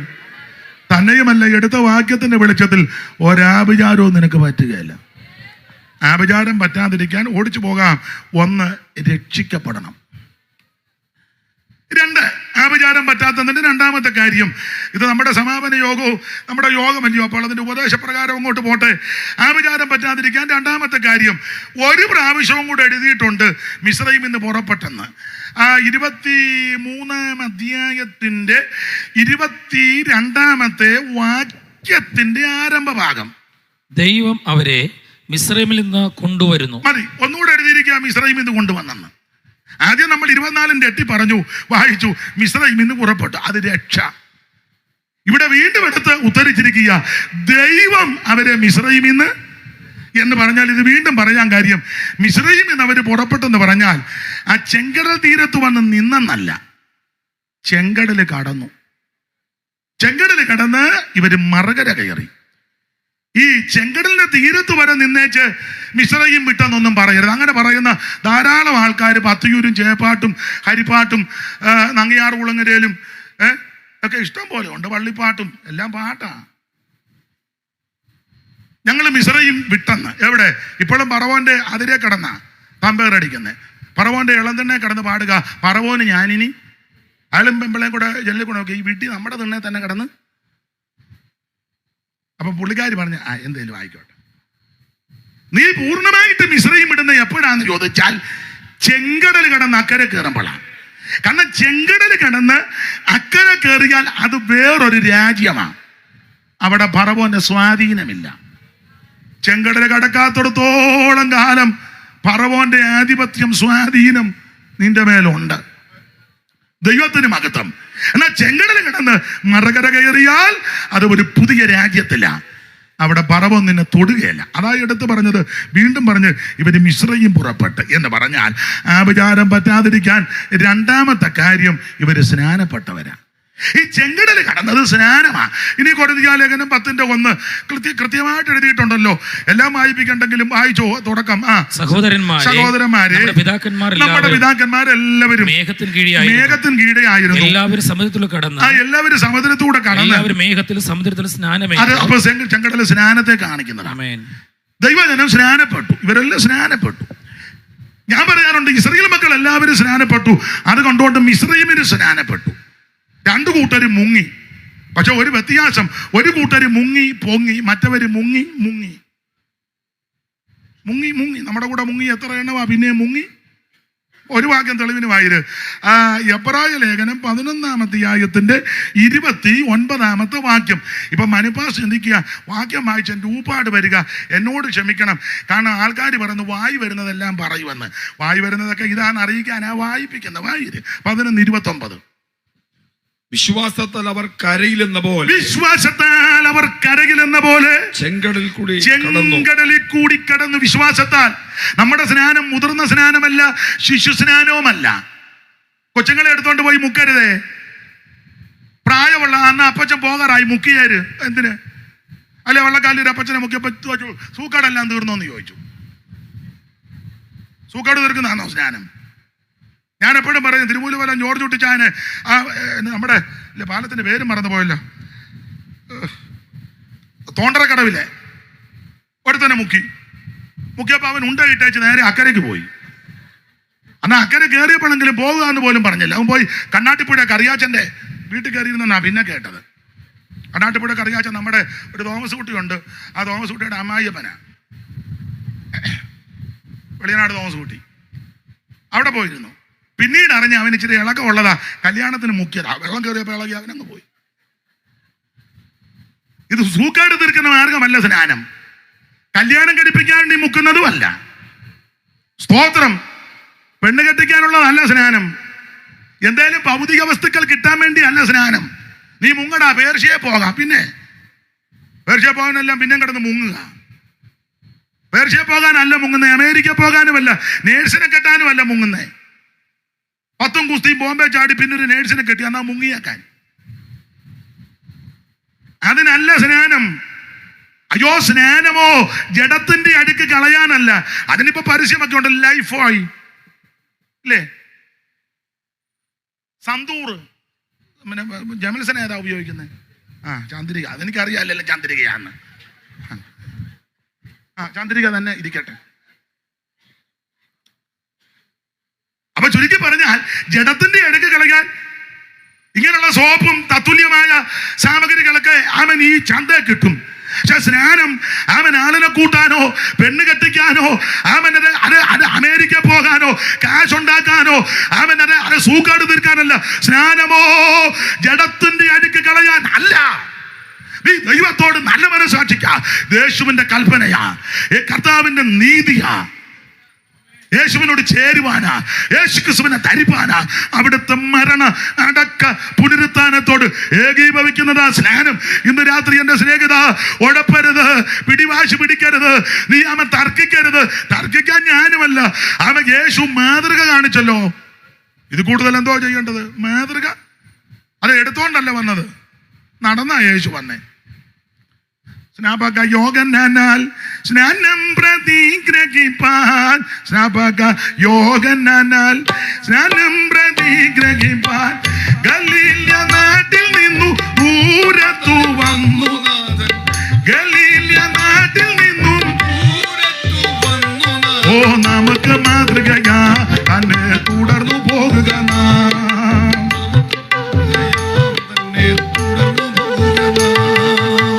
തന്നെ തടയുന്നിത സ്നാപകൻ താഴ്മയോടെ, തന്നെ തടയുന്നിത സ്നാപകൻ താഴ്മയോടെ, നിന്നാലടിയ സ്നാനം ഏൽക്കേണ്ടതാ ഇരിക്കെ, നിന്നാലടിയ സ്നാനം ഏൽക്കേണ്ടതാ ഇരിക്കെ. അരുമനായകനെ നീ എന്നരികിൽ വന്നിടുന്നു, അരുമനായകനെ നീ യേശു പറഞ്ഞുടനെ ദൈവിക നീതികൾക്ക്, യേശു പറഞ്ഞുടനെ ദൈവിക നീതി സാഫല്യമേകിടുവ ഞാനിപ്പോൾ വന്നിരിക്കെ, സാഫല്യമേകിടുവ മറുത്തു ചൊന്നിടാതെ സ്നാനം കഴിക്ക സമ്മതമായി, മറുത്തു ചൊന്നിടാതെ സ്നാനം, മറുത്തു ചൊന്നിടാതെ സ്നാനം കഴിക്ക സമ്മതമായി. സ്നേഹിത, മറുത്തു ചൊന്നിടാതെ സ്നാനം കഴിക്ക സമ്മതമായി. ഇന്ന് രാത്രി സ്നാനം ദൈവത്തോട് നല്ല മനസ്സാക്ഷിക്കാം. ഇത് പെന്തിക്കോസുകാര് കണ്ടുപിടിച്ചതല്ല സ്നാനം. അയ്യോ, പെന്തിക്കോസുകാരുടെ ബൈബിള് കിട്ടുന്നതിന് മുന്നേ മറ്റുള്ളവരുടെ കിട്ടിയതല്ലയോ? അതിനകത്ത് എഴുതിയതാ സ്നാനം. ആരംഭ സമയത്ത് ഭൂമിയിൽ സകല എണ്ണത്തിനെ എല്ലാം ചത്തുപോയപ്പോൾ 8 പേര് സ്നാനപ്പെട്ടെന്ന പത്രോസിന്റെ ലേഖനം പഠിപ്പിക്കുന്നത്. ആ പെട്ടകത്തിൽ അല്പജനം 8 പേര് അത് വെള്ളത്തിൽ കൂടി രക്ഷപ്രാപിച്ചു. അടുത്ത പദം, ഇത് സ്നാനത്തിനൊരു മുൻകുറി. പിന്നെ കൊരിന്ത്യർ ലേഖനം 10 ഇവരെല്ലാം സ്നാനപ്പെട്ടെന്ന. അത് സ്നാനം ദൈവത്തിന്റെ കൽപ്പനയാണ്. അതുകൊണ്ട് ഇന്ന് രാത്രി എന്നെ കേൾക്കുന്ന പ്രിയരെ, ആഭിചാരം പറ്റാതിരിക്കാൻ 2 സ്നാനപ്പെടണം. സ്തോത്രം. 1 രക്ഷിക്കപ്പെടണം. അതാ 2 പ്രാവശ്യം എടുത്ത് പറഞ്ഞു. മിസ്രയീമിൽ നിന്ന് പുറപ്പെട്ട, മിസ്രയീം വിട്ടവരാണ്. ദൈവത്തിന് മഹത്വം. അതുകൊണ്ട് ഇന്ന് രാത്രി ആഭിചാരം പറ്റാത്തതിന്റെ 1, രക്ഷിക്കപ്പെട്ട ദൈവമക്കൾക്ക് ആഭിചാരം പറ്റുകയില്ല. 2, കർത്താവിനെ ജലത്തിൽ സാക്ഷിച്ച കുഞ്ഞുങ്ങൾക്കൊന്നും ഒരു ദോഷവും. അതിനൊരു നിഴലായ സംഭവം നമുക്ക് കാണാമല്ലോ. നയമാൻ കുഷ്ഠരോഗിയ, ആമൻ പ്രവാചകന്റെ വാക്ക് പോലെ കൽപ്പന പോലെ പോയി ആമൻ യോർദാൻ നദിയിൽ 7 പ്രാവശ്യം മുങ്ങിയെന്നാ നാം ഇങ്ങനെ വായിക്കുന്നത്. 7ാമത്തെ പ്രാവശ്യം മുങ്ങി പൊങ്ങിയപ്പോൾ അവന്റെ ദേഹം ഒരു ചെറിയ ബാലകന്റെ ദേഹം പോലെ എന്ന് പറഞ്ഞാൽ ഒരു ദോഷവും നിനക്ക് വരികയില്ല. സ്തോത്രം, സ്തോത്രം, സ്തോത്രം. ഇന്ന് രാത്രി അത് അനുഭവിക്കുന്ന ദൈവമക്കളെ ഓർത്ത് ഞാൻ ദൈവത്തെ മഹത്വപ്പെടുത്തുകയാണ്. Praise the lord. ആഭിചാരം യാക്കോബിന് പറ്റുകയില്ല. അതിനൊന്ന് രക്ഷിക്കപ്പെടണം, 2 സ്നാനപ്പെടണം. സമയത്തെയും കൂടെ കണക്കിലെടുത്ത് അധികം വിശദീകരണത്തിന് പോകാതെ കാര്യം പറഞ്ഞങ്ങ് നിർത്താം. ദൈവത്തിന് മഹത്വം. 3, ആഭിചാരം പറ്റാത്തതിന്റെ 3ാമത്തെ കാര്യം. ഈ ഭാഗത്ത് നിന്നാ സംസാരിക്കുന്നത്. ആ 3ാമത്തെ കാര്യം 24-ാം അധ്യായത്തിന്റെ 7ാമത്തെ വാക്യം വായിച്ചേ. അവൻ അവന്റെ തൊട്ടികളിൽ നിന്ന് വെള്ളം ഒഴുകുന്നു. അവന്റെ തൊട്ടികളിൽ നിന്ന് വെള്ളം ഒഴുകുന്നു. ഈ തൊട്ടികളിൽ നിന്ന് വെള്ളം ഒഴുകുന്ന യാക്കോബിന് ആഭിചാരം പറ്റത്തില്ല. ദൈവത്തിന് മഹത്വം എന്ന് പറഞ്ഞാൽ യോഹന്നാൻ 7:38 എല്ലാവർക്കും മനപാഠമാ. എന്നിൽ വിശ്വസിക്കുന്നവന്റെ ഉള്ളിൽ നിന്ന് തിരുവെടുത്ത് പറയുന്നത് പോലെ ജീവജലത്തിന്റെ നദി നിന്റെ ഹൃദയമാകുന്ന തൊട്ടിക്കകത്ത് നിന്ന് ആ പരിശുദ്ധാത്മാവിന്റെ വെള്ളം ഒഴുകുന്നുണ്ടെങ്കിൽ നിനക്കൊരാഭിചാരവും പറ്റത്തില്ല. ദൈവത്തിന് മഹത്വം. അതുകൊണ്ട് സഭയ്ക്കകത്ത് വരുന്ന എല്ലാവരും അഭിഷേകം പ്രാപിക്കണം. ഇതാരും കൊടുക്കുന്നതല്ല, ഇതാരുടെയും കുത്തക നിന്നെന്നൊക്കെ ചില ആൾക്കാർ പറയുന്നു. ഞാൻ തർക്കിക്കാനില്ല, എൻ്റെ പൊന്നച്ചാ നിന്നിട്ടില്ല, ഇപ്പോഴും അനുഭവിച്ചുകൊണ്ടിരിക്കുക. ദൈവത്തിന് മഹത്വം. ഇതിപ്പോഴും അനുഭവിച്ചുകൊണ്ടിരിക്കുക. പിന്നെ തർക്കിക്കാൻ എനിക്ക് ഒന്നാമതായി തർക്കിക്കുന്ന ഇഷ്ടമല്ല, അത് സഭയ്ക്കും താല്പര്യമില്ല. ദൈവത്തിന് മഹത്വം. ഇപ്പോഴും അനുഭവിച്ചുകൊണ്ടിരിക്കുക. ഇവിടെ ഇരിക്കുന്ന ശിവഭാഗം ആൾക്കാരും അനുഭവിക്കുന്നവരാ. ഇത് നിന്നിട്ടില്ല. ദൈവത്തിന്റെ നദി വെള്ളം നിറഞ്ഞിരിക്കുന്നെന്നാ നാം വായിക്കുന്ന ഒരു നദിയുണ്ട്. അതിന്റെ തോടുകൾ ദൈവനഗരത്തെ അത്യുന്നതന്റെ വിശുദ്ധ നിവാസത്തെ സന്തോഷിപ്പിക്കുന്നു. ദൈവം അതിന്റെ മധ്യമുണ്ട്. അതുകൊണ്ട് ഇത് നിന്നിട്ടില്ല. ഉൽപ്പത്തി വായിക്കുന്ന തോട്ടം നനയ്ക്കാൻ ഒരു നദി പുറപ്പെട്ടെന്നാ. അത് 4 ശാഖയായിട്ട് പിരിഞ്ഞു. ഒന്നാമത്തത് പീശോൻ, വെള്ളച്ചാട്ടം എന്നർത്ഥം. അത് ഹവീലാദേശമൊക്കെ ചുറ്റുന്നു. അവിടെ പൊന്നുണ്ട്, ഗുൽഗുലു കൊണ്ട്. അവിടുത്തെ പൊന്നൊക്കെ മേത്തരമായി വ്യാഖ്യാനിക്കുന്നില്ല. ഈ നദി ഒഴുകി ചെല്ലുന്നിടത്ത് ചലിക്കുന്ന പ്രാണികൾ ജീവിച്ചിരിക്കും. ഏൻഗതി വരെ. ഏൻഗതി അതാ യഹസ്കേലി വായിക്കുന്നത്. ഏൻഗതി പണ്ട് മരുഭൂമിയായിട്ടും ദുർഗമായിട്ടും കൊള്ളുകയില്ലാത്ത സ്ഥലമാ. പക്ഷേ ഈ നദി അങ്ങോട്ട് ഒഴുകി ചെന്നപ്പോൾ ഏൻഗതിയുടെ 2 സ്ഥലത്ത് നിന്ന് മീൻപിടുത്തക്കാർ വല വീശി മീൻ പിടിച്ചു. മഹാസമുദ്രത്തിലെ മത്സ്യം പോലെ. Praise the Lord. ഈ നദി ഒഴുകി ചെല്ലണം.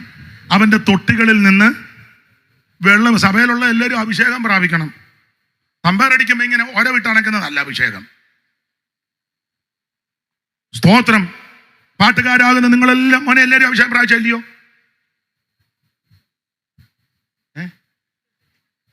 ഇല്ലയോ മോനെ? അവന് ഇതെന്നാന്ന് പോലും അറിയാൻ മേല.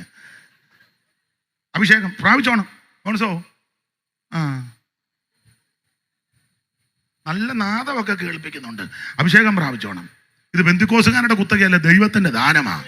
ജോൺസനും തരും, മക്കളെ നിങ്ങൾക്കും തരും. അഭിഷേകം പ്രാപിച്ചാലുള്ള ഗുണം എന്തെല്ലാമെന്നറിയോ? പുഷ്ടി നിമുഖത്തെ മുഖം തകരും. ഘോരമായ പ്രശ്നങ്ങൾ ജീവിതത്തിനെതിരെ ആഞ്ഞടിക്കുമ്പോൾ അനുഭവത്തിന്റെയും വചനത്തിന്റെയും വെളിച്ചത്തിൽ പറയാ, നീ മുഴങ്കാലമടക്കി അന്യഭാഷ പറഞ്ഞ ആത്മാവിലൊന്ന് ബലപ്പെട്ട് മഞ്ഞുരുകി പോകുന്നത് പോലെ. Praise the lord. അനുഭവിക്കുന്നവരായി ഇതിനകത്തിരിക്കുന്ന സിംഹഭാഗം ആൾക്കാരും ഭീകരമായ പ്രശ്നങ്ങൾ നിന്നെ പിടിച്ച് തകർത്ത് കളയുവാൻ നിനക്കെതിരെ വാടകോരി അണിയറക്കകത്ത് വൈരി നിനക്കെതിരെ വൈതരണികൾ ഒരുക്കി വെക്കുമ്പോൾ അന്യഭാഷ പറഞ്ഞ ആത്മാവിൽ ബലപ്പെട്ട് ആരാധിച്ചാൽ മഞ്ഞുരുകി പോകുന്നത് പോലെ ഉരുക്കി മാറ്റുന്നത് ദൈവത്തിന്റെ ആത്മാവിന്റെ വ്യാപാര ശക്തി. ഈ ശക്തി വന്നാൽ രോഗശാന്തിയുണ്ട്. മാറാ രോഗങ്ങൾ മാറും. പണ്ടത്തെ പെന്തിക്കോസ് ആരാധന അതല്ലേ. ഇപ്പോഴത്തെ നിങ്ങളെ ജമൽസനെ പിണങ്ങരുത്. ഇപ്പോഴത്തെ ഈ വർഷിപ്പിന്റെ മെത്തേഡ് വന്നേ പിന്നെ ഇപ്പൊ ഇത് ഇല്ലാതെ ഒക്കത്തില്ല. അതുകൊണ്ട് വലിയ രോഗശാന്തി ഒന്നും നടക്കുന്നില്ല. ഞാൻ എന്നെയും കൂടെ പ്രതിയാക്കി പറയുക. പണ്ടത്തെ പെന്തിക്കോസ് നിങ്ങൾ എന്നേക്കാൾ അനുഭവമുള്ളവരാ. ആ മുഴങ്കാലം അങ്ങോട്ട് ഇരുന്ന് ആ പഴയ ഒരു വശം പൊട്ടിയ തമ്പേറൊക്കെ ആയിരിക്കും, കാശില്ല മേടിക്കാൻ. ഒരു വശം പൊട്ടിയത് എന്നാലും അതങ്ങോട്ട് വെച്ച് ചിലയിടത്ത് ചില സഹോദരന്മാരൊക്കെ നന്നായിട്ട് തമ്പേർ അടിക്കുകയല്ല, വായിക്കും. ഇപ്പൊ അങ്ങ് അടിക്കുക. തമ്പേറിട്ടങ്ങ് പൊത്തോ നങ്ങ് താളവും തെറ്റിച്ച് അന്തരീക്ഷം കൂടി. ഈയിടെ ഞാനൊരു സഭ ചെന്നപ്പോൾ അവിടുത്തെ ഒരു മെയിൻ പാസ്റ്റർ അയാൾ ഇത് അടിക്കേണ്ട ഒരു കാര്യവുമില്ല. അയാൾക്ക് താളമില്ല, ബോധമില്ല. അവിടെ വേറെ സഹോദരന്മാരുണ്ട്, അവർക്ക് കൊടുക്കേണ്ട ഇതിന് കണക്ക്. നമ്മളെ ഏൽപ്പിച്ച കാര്യം ചെയ്താൽ മതി. അത് ചുമ്മാ ഞാൻ പിന്നെ ചെല്ലുന്നതല്ലേ എന്നോർത്ത് ഞാനങ്ങ് അന്തരീക്ഷം കെടുക. എനിക്കാന്ന് രണ്ടാമത്തെ പാട്ട് പാടിയ പിന്നെ ഞാൻ തന്നെ എന്ന് തമ്പറിഞ്ഞു തരാൻ പറഞ്ഞു. മേടിച്ച് എനിക്കന്ന് ശുപാർശയില്ല തന്നെ. ഇവർ ആരുടെയും ഞാൻ കൊടുത്തു അടിക്കാൻ പറഞ്ഞു. തമ്പേർ വായിക്കാൻ പറഞ്ഞു. പുള്ളി എന്നെ ഇങ്ങനെ നോക്കി. അന്നേരം ഞാനങ്ങ് തിരിഞ്ഞു മറഞ്ഞല്ലേ പിന്നെ എന്നെ ചെയ്യാൻ. കഴിഞ്ഞപ്പോൾ സഭയിൽ വേറെ പറഞ്ഞു, അയ്യോ ആർക്കും കൊടുക്കുകയല്ലേ ഈ മൂപ്പിൽ ആ തമ്പേർ. ഏതായാലും പാസ്റ്റർ ആയതുകൊണ്ട് ഒന്നും. അയ്യോ ഇവിടെ ഇരിക്കുന്ന എല്ലാവർക്കും ഓരോ നിലയിൽ ദൈവം കൃപ തന്നിട്ടുണ്ട്. ഇപ്പൊ ജോൺസൺ അത് ഓടക്കൂടൽ നന്നായിട്ട് വായിക്കുന്നു. ഞാനതെടുത്ത് വായിച്ചാലോ? അത് പുള്ളിയെ ഏൽപ്പിച്ചിരിക്കുന്നതാ. ജമൽസൻ പാട്ട് പാടുന്ന പോലെ എന്നെ കൊണ്ട് ഒക്കുമോ? ഒക്കത്തില്ല. കർത്താവിന്റെ ദാസി ജിജീസാണ് പാടുന്നത് പോലെ അമ്മാമ്മ പാടുമോ? സ്തോത്രം. അത് കുറ്റമല്ല. പക്ഷേ ആ സഹോദരിക്കില്ലാത്ത വിശേഷത ദൈവദാസിക്കുണ്ട്, ദൈവദാസിക്കില്ലാത്തത് പുന്നൂച്ചായനുണ്ട്. ഈ നമുക്കില്ലാത്തത് പുറകിരിക്കുന്ന ഈ വന്ന് ഇരുന്ന് തരുന്നത് ഒരു ദൈവകൃപയല്ലേ? ഞങ്ങളെ കേട്ടിരിക്കുന്നത് വലിയ കൃപയാ. ദൈവത്തിന് മകത്ത് ഇവിടെ ഇരിക്കുന്ന എല്ലാവർക്കും അവൻ ദൈവം കൃപ തന്നിട്ടുണ്ട്. അപ്പൊ ഏൽപ്പിച്ചത് എന്താണെന്ന് മനസ്സിലാക്കി അത് നന്നായി കൈകാര്യം ചെയ്യണം. ദൈവത്തിന് മകത്ത്. അതുകൊണ്ട് ഒരു കാര്യം പറയുക, എല്ലാവരും അഭിഷേകം പ്രാപിക്കണം. എടാ, സഭയ്ക്കകത്ത് വരുന്ന സകല എണ്ണവും അഭിഷേകം പ്രാപിക്കണം. അഭിഷേകം പ്രാപിക്കുന്നവനെ കമ്മിറ്റിയിലെടുക്കാവൂ. സെക്രട്ടറിയാ, ട്രഷറാ, കുന്തമാണെന്നും പറഞ്ഞു കയറി. ഇതിപ്പോ അങ്ങനൊന്നും അല്ലല്ലോ. ആളിനെ സ്വാധീനിച്ച് ഫോൺ ചെയ്ത് കാല് പിടിച്ച് ഇടേ അഭിഷേകം പ്രാപിക്കണം. പല ആൾക്കാരും ആരാധന വരുമ്പോ ഇങ്ങനെ രാമൻ കാക്ക ഇരിക്കുമ്പോൾ ഇരിക്കുക. ഇവൻ കൈയടിക്കത്തില്ല, പാടുകയില്ല, പ്രാർത്ഥിക്കുകയില്ല, ആരാധിക്കത്തില്ല. നോക്കി ഇരിക്കുക രാമൻ കാക്ക വാഴത്തണ്ട ഇരിക്കും പോലെ. എല്ലാവരും ആത്മാവിലാകുമ്പം ഈ രോഗികളും ക്ഷീണിതരും ചില പ്രായമുള്ളവർക്ക് ചിലപ്പോൾ ആ നിലയിൽ ശരീരം കൊണ്ട് ചിലപ്പോൾ നമ്മൾ ചെയ്യുന്നത് പോലെ കൈയടിക്കാൻ നോക്കുക. അത് നമുക്ക് അറിയാമല്ലോ. ചിലപ്പോഴത്തില്ലേ അപ്പച്ചനെ വയ്യ, അതുകൊണ്ട് അപ്പച്ചൻ ഇങ്ങനെ അപ്പച്ചൻ്റെ ഒരിട്ട് കാശെടുത്ത് കൊടുത്ത് അപ്പച്ചൻ തുരുതിര എണ്ണ അങ്ങോട്ടെണ്ണി, പിന്നെ അപ്പച്ചൻ തിരിച്ച് ഇങ്ങോട്ട് എണ്ണി ഞെരടി എണ്ണി. അതിനപ്പച്ചൻ ഒരു കുഴപ്പം. ആരാധിക്കാൻ വരുമ്പം അരിപ്പച്ചന് ദൈവത്തെ ആരാധിക്കണം, അഭിഷേകം പ്രാപിക്കണം. ഘോരമായ പ്രശ്നം വരുമ്പോൾ അതിനെ ജയിക്കുന്നത് അഭിഷേകത്തിലാ. നിന്റെ കുടുംബത്തിനകത്ത് അന്യഭാഷ കേൾക്കണം. നിന്റെ കുടുംബ പ്രാർത്ഥനയിൽ ആരാധന ഉയരണം. സഭയ്ക്കകത്ത് ആരാധന ഉയരണം. ആത്മനിറവിൽ ദൈവത്തെ ആരാധിക്കണം. അത് ഐമേനിയെന്നോ ഈമേനിയെന്നോ സെൻട്രൽ പാസ്റ്ററെന്നോ ലോക്കൽ പാസ്റ്ററെന്നോ സെക്രട്ടറിയെന്നോ കൗൺസിലെന്നൊന്നുമില്ല. സകലയെന്നോ ആത്മാവിൽ ബലപ്പെടണം. അയ്യോ, ആരാധനയ്ക്ക് പ്രായവും തടസ്സമല്ല. ആരാധനയ്ക്ക് പ്രായം തടസ്സമല്ല. നിങ്ങൾക്കറിയാമല്ലോ, യാക്കോബ് 147 വയസ്സിലാണ് മരിക്കുന്നതിന് മുന്നേ തൻ്റെ മകൻ യോസേഫിന്റെ കുഞ്ഞുങ്ങളെ ഈ കൈ പിണച്ചു വെച്ച് അനുഗ്രഹിച്ചു വായു കൊണ്ടെന്നാണോ എഴുതിയേക്കുന്നത്. ഒരു വാക്യം വായിച്ചേ മനുപാസ്റ്റ. അവിടെ അല്ല, എബ്രായ ലേഖനം 11 അവിടെ എഴുതിയിട്ടില്ല, ഇവിടെ ഉണ്ട്. കൊച്ചുമക്കളെ അനുഗ്രഹിച്ചു വായു കൊണ്ടെന്നോ ഊർത്തശ്വാസം വലിച്ചെന്നല്ല. ആ 11-ാം അധ്യായത്തിന്റെ 21 വായിച്ചു. എബ്രായ ലേഖനം 11-21 വായിര്. വിശ്വാസത്താൽ യാക്കോബ് മരണകാലത്തിങ്കൽ യോസേഫിന്റെ മക്കളെ ഇരുവരെയും അനുഗ്രഹിക്കുകയും തന്റെ വടിയുടെ അറ്റത്ത് ചാരിക്കൊണ്ട് ദൈവത്തെ ആരാധിച്ചെന്ന. 147 വയസ്സുള്ള വല്യപ്പൻ അവൻ കൊച്ചുമക്കളെ രണ്ടേം കൈ പിണച്ചു വെച്ച് അനുഗ്രഹിച്ച ചൂർത്തശ്വാസം കൊണ്ടെന്നല്ല, ദൈവത്തെ ആരാധിച്ചെന്ന. എന്റെ ശ്രോതാക്കളാകുന്ന പ്രിയപ്പെട്ടവരെ, ആരാധനയ്ക്ക് പ്രായം തടസ്സമല്ല. ആരാധനയ്ക്ക് പൊസിഷനും അല്ലല്ല. ദാവീദ് രാജാവാകുമ്പോൾ കുതിച്ച് പൂർണ്ണ ശക്തിയോട് ദൈവത്തെ മഹത്വപ്പെടുത്തി. അതുകൊണ്ട് ഇന്ന് രാത്രി എന്നെ കേൾക്കുന്ന പ്രിയരെ, ആമനെല്ലാവരും അഭിഷേകം പ്രാപിക്കണം. ഇത് പെന്തിക്കോസുകാർ തരുന്നതല്ല, പാസ്റ്റർമാരും തരുന്നതല്ല. പണ്ടൊക്കെ കേൾക്കും 10 ചിറ വന്നു അഭിഷേകം പ്രാപിച്ചു, മാങ്ങാനം വന്നു അഭിഷേകം പ്രാപിച്ചു, മാങ്ങാനം പോയി അഭിഷേകവും പോയി. ആ അഭിഷേകമല്ല ഇത്. മാങ്ങാനം കൊടുത്തതോ 10 ചിറ കൊടുത്തതോ വാര്യാപുരം കൊടുത്തതോ കൂടൽ കുഞ്ഞുകുഞ്ഞു കൊടുത്തതോ അഞ്ചൽ ജോർജ് കുട്ടിയോ ML ജോർജ് കുട്ടിയോ മിന്നൽ ജോർജ് കുട്ടി പഴയ പ്രവാചകന്മാരാ. അതിനൊക്കെ ജോർജ് എം ഇ ജോറും എം ഇ കോശിയല്ല, അവര് കൊടുത്തതല്ല. സ്തോത്രം. ഇത് ഉണ്ണുണ്ണി സാറിന്റെ ആത്മാവും അല്ല. ഇത് കുക്ക് സാഹിബ് അമേരിക്കയിൽ നിന്ന് കൊണ്ടുവന്നതല്ല. നോയൽ സാഹിബും അവരുടെ ഒന്നുമല്ല. ഇത് ദൈവത്തിന്റെ ദാനമാ. ഇത് പെന്തിക്കോസുകാരുടെ മാത്രമല്ല, ഇത് ഒരു സഭക്കാരുടെയും അല്ല. ഇത് ദൈവത്തിന്റെ പരിശുദ്ധാത്മാവ് സ്വർഗത്തിലെ ദൈവം ഇങ്ങോട്ട് അയച്ചതാ. എന്നോട് കേട്ട പിതാവിന്റെ വാഗ്ദത്തത്തിനായി നിങ്ങൾ കാത്തിരിക്കണം. കാത്തിരുന്ന പ്രിയപ്പെട്ടവരുടെ മേൽ അവൻ സമയമായപ്പോൾ ദൈവത്തിന്റെ ആത്മാവ് ഓരോരുത്തന്റെ മേൽ പതിഞ്ഞു. ആത്മാവ് ഉച്ചരിപ്പാൻ നൽകിയത് പോലെ അന്യഭാഷകളിൽ സംസാരിച്ചു. ഇന്ന് രാത്രിയിൽ അഭിഷേകം പ്രാപിച്ച ദൈവമൈതലേ ഒരാവിചാരവും പറ്റത്തില്ല. ഇന്ന് രാത്രി പ്രാർത്ഥിക്ക്.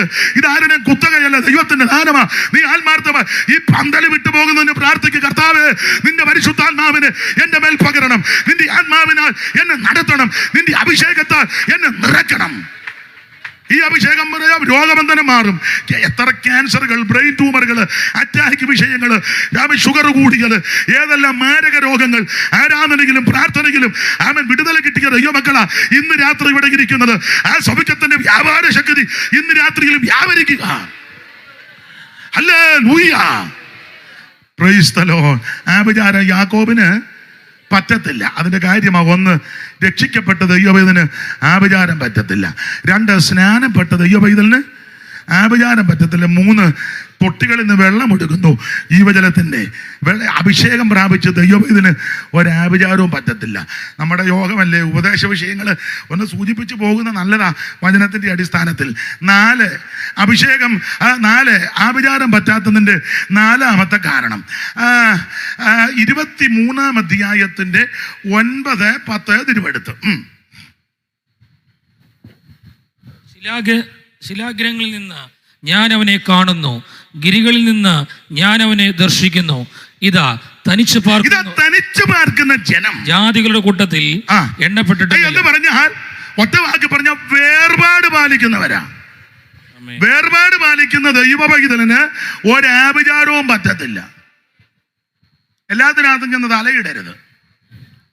സൺഡേ തുള്ളാനായിട്ട് ഇവിടെയും, പിന്നെ മൺഡേ മുതൽ സാറ്റർഡേ വരെ വേറെ കാര്യത്തിനും പാടില്ല. സ്തോത്രം. അതിൽ തന്നെ രസിക്കണമെന്ന വേർപാട് പാലിക്കണം. ലൈവ് ഉള്ളത് കൊണ്ട് എല്ലാം ഒന്നും പറയാൻ ഒക്കത്തില്ല. ഞാൻ പ്രിയ ഷെറിനെ വിളിച്ച് നേരത്തെ പറഞ്ഞു, ലൈവ് ചെയ്യുന്നതുകൊണ്ട് കുഴപ്പമില്ല, മൊത്തം ഇടണം. അത് അദ്ദേഹം പറയുകയും ചെയ്തു, സമ്മതിക്കുകയും ചെയ്തു. അവരങ്ങനെ ചെയ്യുന്നവരുമല്ല. ഇപ്പം ഇത് ഈ ബിസിനസ് ആയതുകൊണ്ട് ഇച്ചിരി കട്ട് ചെയ്ത് ഒരു തലക്കെട്ടുമൊക്കെ കൊടുത്ത് വെറുതെ ഇരുന്ന് കാശുണ്ടാക്കുന്ന ധാരാളം ആൾക്കാർ ഇവരിപ്പോൾ കഷ്ടപ്പെട്ടാണ് ഇത് ചെയ്യുന്നത്. കാരണം അവർക്ക് നിങ്ങൾ കൊടുക്കുകയും ചെയ്യും. കൊടുക്കുകയല്ലേ ഉണ്ട്. അവർ അത് വളരെ ബന്ധപ്പെട്ടാണ് ചെയ്യുന്നത്. ചില ബിരുദന്മാർ ഒരു ബന്ധപ്പാടുമില്ല, ഉമ്മായിരുന്നു. അത് മതസ്പർദ്ധ വർദ്ധിക്കുന്ന രീതിയിലുള്ള തലക്കെട്ടും, സഭക്കാർ തമ്മിൽ അടിയുണ്ടാക്കുന്ന രീതിയിലുള്ള തലക്കെട്ടും, വ്യക്തികൾ തമ്മിൽ കൊമ്പ് കോർക്കത്തക്ക വിധത്തിലുള്ള തലക്കെട്ടും. അതുകൊണ്ട് ഞാൻ പറയാറുണ്ട്, പക്ഷെ പ്രസംഗം മുഴുവൻ വിട്ടോ ഒരു കുഴപ്പമില്ല, കേൾക്കാനല്ലേ. ഇടയ്ക്കത്തത് മാത്രം ചില പ്രത്യേക പരിവേഷം കൊടുത്തു വിടുമ്പോൾ സംശയവും അസ്വസ്ഥതകളും ഉണ്ടാകും. അതുകൊണ്ട് പറയുന്നതേ ഉള്ളൂ. ദൈവത്തിന് മഹത്വം. എല്ലാവരും കേൾക്കട്ടെ. ദൈവത്തിന് മഹത്വം. അതുകൊണ്ട് ഒരു കാര്യം കൂടെ പറയാം, വേർപാട് പാലിക്കണം. വേർപാട് പാലിക്കുന്ന ദൈവമക്കൾക്ക് ഒരാഭിചാരവും പറ്റത്തില്ല. ദൈവമക്കൾ കർക്കശമായി വേർപാട് പാലിക്കണം. നാടോടുമ്പോൾ നടുവേ കൂടാൻ നമുക്ക് പ്രമാണമില്ല. എല്ലാത്തിനും പോയി തലയിടരുത്, എല്ലാത്തിനും തുള്ളരുത്, എല്ലാത്തിനും പോയി എല്ലാ ആഘോഷങ്ങൾക്കും ദൈവമക്കൾ കൂടരുത്. ഇപ്പൊ അതൊക്കെ പറയാൻ പറ്റൂ, ദൈവമുണ്ടല്ലോ. അതുകൊണ്ടാ വേണമെങ്കിൽ ഒരു വാക്യം വായിച്ചങ്ങ് വിടാം. ഒത്തിരി വാക്യമുണ്ട്. ഇപ്പം ഒന്ന് തരാം, കാരണം അരി എല്ലാം ബന്ധമൊന്ന് ഞെക്കണ്ടല്ലോ. ഒന്ന് ഞെക്കാൻ തരാം. ലേവ്യ പുസ്തകം 18:1. ലേവ്യ പുസ്തകം 18:1 ഒന്ന് വായിച്ചു.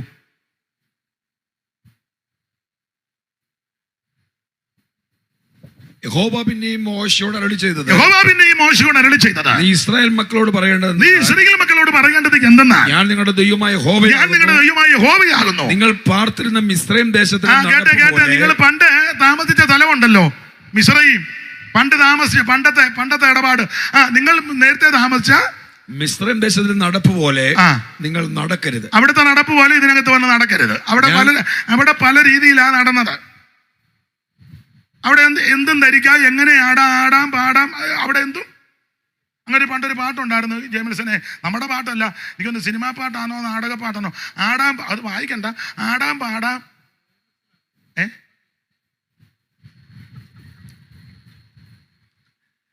അപ്പൊ ശ്രദ്ധിച്ചേ, അയ്യോ എല്ലാം ആടാനും പാടാനും കൂടാനും ചാടാനും വേർപെട്ട ദൈവമക്കൾക്ക് പ്രമാണമില്ല. നീ എല്ലാത്തിനും ചെന്ന് തലയിടരുത്. നിങ്ങൾ മുമ്പ് നടന്ന മിസ്രയീമിലെ നടപ്പ് നടക്കരുത്. അടുത്തത്, ഞാൻ നിങ്ങളെ കൊണ്ടുപോകുന്ന കനാൻ ദേശത്തിലെ നടപ്പ് പോലെ അരുത്. അവിടെ 7 പ്രബലജാതി, ഹിർവിയർ, അർഗ്യര്, പെരിസര്, യബൂസര്, അമോര്യര്, കിത്തര്, 7 പ്രബലജാതി, 32 ഉപജാതി, 32 വേഴും 39 പിന്നെ അതിനോട് ബന്ധപ്പെട്ടത്. ഇതെല്ലാം മേലെ നടപ്പാ. നടപ്പൊന്നും പാടില്ല. പിന്നെ അടുത്തത്, അവരുടെ മര്യാദ ആചരിക്കരുത്. അവർക്ക് പല മര്യാദകളുണ്ട്. ഏതാ? രക്ഷിക്കപ്പെടാത്തവർക്കേ നമ്മളവരെ വിധിക്കണ്ട, അത് അവരുടെ ആചാരമാ. നമ്മളത് കൈകടത്തുകയും വേണ്ട. പക്ഷെ അത് നിനക്ക് പാടില്ല. വേറെപ്പെട്ട ദൈവമക്കൾ നാളെ നോക്കരുത്. നേരത്തെയൊക്കെ നോക്കിയവരുണ്ട്. രക്ഷിക്കപ്പെടാം, അത്തം, ചിത്തിര, ജ്യോതി, അനിഴം, വിശാഖം, അങ്ങനെ ഉണ്ടല്ലോ. പിന്നെന്തുവാ, അശ്വതി, ഭരണി, കാർത്തിക, മകീരം, പുണർതം, പൂയം, അതൊക്കെ രക്ഷിക്കപ്പെടുന്നതിന് മുമ്പ്. ഇനി അത് പാടില്ല. എന്നാലും ചില ബന്ധുക്കോസുകാർ തള്ളമാര് പറയും, ഞങ്ങളുടെ മറിയാമ്മയുടെ ആയില്ലേ മാമാമേ. മറുഭാഷ പറഞ്ഞേച്ചാ എൻ്റെ അനിയത്തി തങ്കമ്മയുടേത് മകവാ ആണോ? പിന്നെ അതില്ലേ അവക്ക് വെച്ചടി കയറ്റം. മകൻ പറഞ്ഞ മങ്കേ തുറന്നിരിക്കും. നിനക്കിതൊന്നും പാടില്ല. നീ മുഹൂർത്തവും നോക്കണ്ട, നാളും നോക്കണ്ട. വീട് പണിയുമ്പോ കള്ളിപ്പാലയും കെട്ടി തൂക്കണ്ട. എന്തിനാ കള്ളിപ്പാല? നീ ഉണ്ടല്ലോ, പിന്നെന്തിനാ കള്ളിപ്പാല?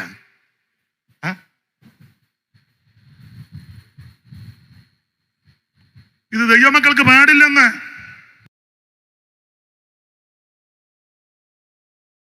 വേർപാട് ഉപദേശം ഒത്തിരി പറയേണ്ടതാ, ഇല്ല ഞാൻ മുതിരുന്നില്ല. ദൈവത്തിന് മഹത്വം. കർക്കശ വേർപാടായത്. മിസ്രൈമിലൊന്നും പാടില്ല, ചെന്ന് കയറുന്നിടത്തൊന്നും പാടില്ല. നിങ്ങൾക്ക് ഞാനൊരു പ്രമാണം തന്നിട്ടുണ്ട്. ആ പ്രമാണം ഇതിനകത്തെ പ്രമാണമാ. കർക്കശമായി വേർപാട് പാലിക്കണം. ദൈവത്തിന് മഹത്വം. അങ്ങനെ വേർപാട് പാലിക്കുന്ന ദൈവമക്കൾക്ക് ഒരു ആഭിചാരവും പറ്റത്തില്ല. ഞാന് നിർത്തുക, 9 ആകുന്നു. എന്നോട് അങ്ങനല്ലേ പറഞ്ഞേ? മതി നിർത്താൻ തമ്പിച്ചു. 5 കൂടെ എടുക്കാനോ? എന്നാ ആട്ടെ. സ്തോത്രം. പണ്ട് ഞങ്ങളുടെ ഒരു വീട്ടിലെ വർഷങ്ങൾക്ക് മുമ്പ് ഭക്ഷണം വിളമ്പിയപ്പം ഇളയ മോള് കുഞ്ഞാ. ഇപ്പം അവൾക്ക് 55 വയസ്സുണ്ട്. അപ്പം അമ്മ പറഞ്ഞുള്ള അറിവാ. അപ്പം ഇവൾ അടുത്ത് നിൽക്കുക. 3-4 പെൺപിള്ളേരും അപ്പനും ഉണ്ട്. പഴയ രീതിയല്ലേ. അപ്പം ഇങ്ങനെ വിളമ്പിയപ്പോൾ ഇവൾ അടുത്ത്, അവൾക്ക് അന്ന് 3 വയസ്സെങ്ങാണ്ടേ ഉള്ളൂ. അപ്പം അവൾ ചോദിച്ചു, ഈ ചോറ് ആർക്കാ? ഉടനെ അമ്മ പറഞ്ഞു, അത് മൂത്ത അവക്ക്. ഇതാർക്കാ? അത് ഇത് ലളിതയ്ക്ക്. ഇതാർക്കാ? അത് ശ്യാമളയ്ക്ക്. ഇതാർക്കാ? അത് ലീലയ്ക്ക്. ഈ കൂന ആർക്കാ? പഴയ അമ്മമാരാ വിളമ്പുമ്പോ തവി കൊണ്ടെന്ന് അമക്കുക. ഈ കൂന എന്നെ പറഞ്ഞു, അത് അച്ഛന്.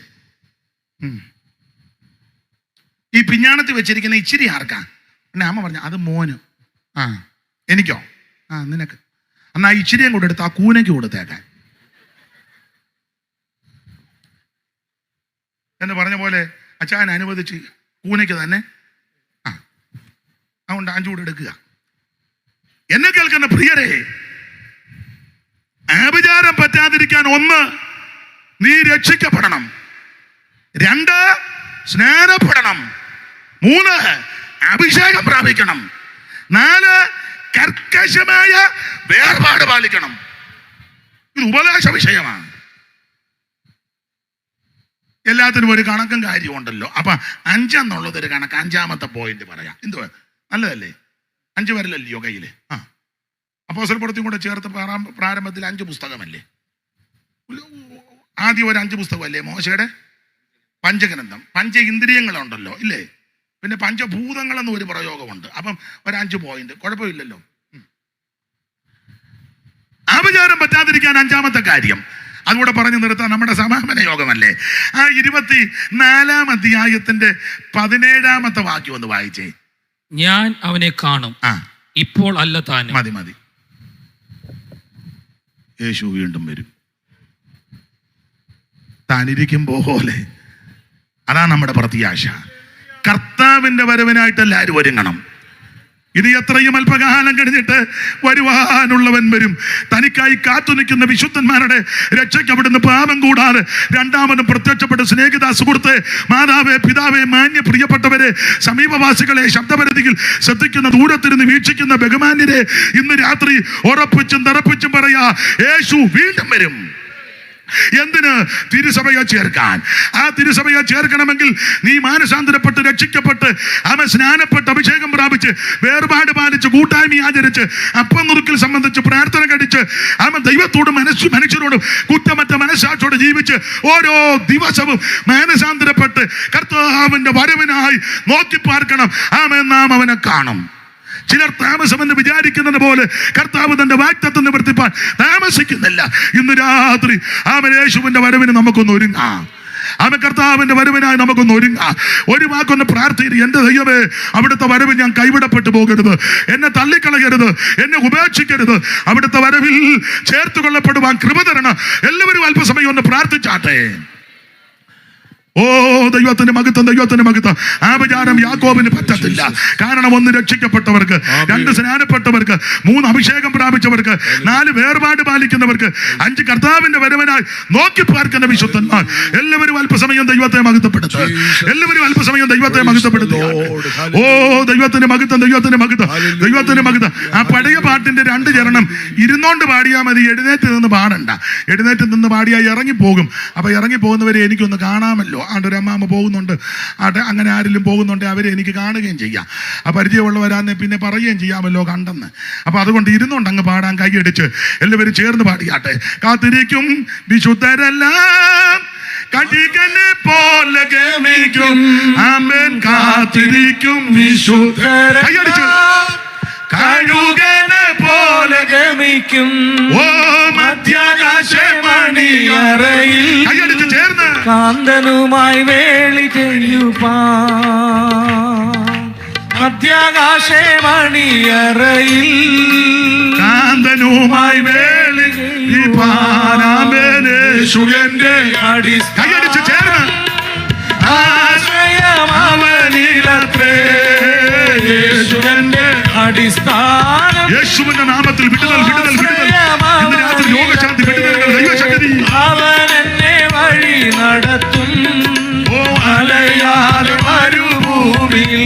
ഓ അവൻ എന്നെ വഴി നടത്തും, അലയാതെ മരുഭൂമിയിൽ.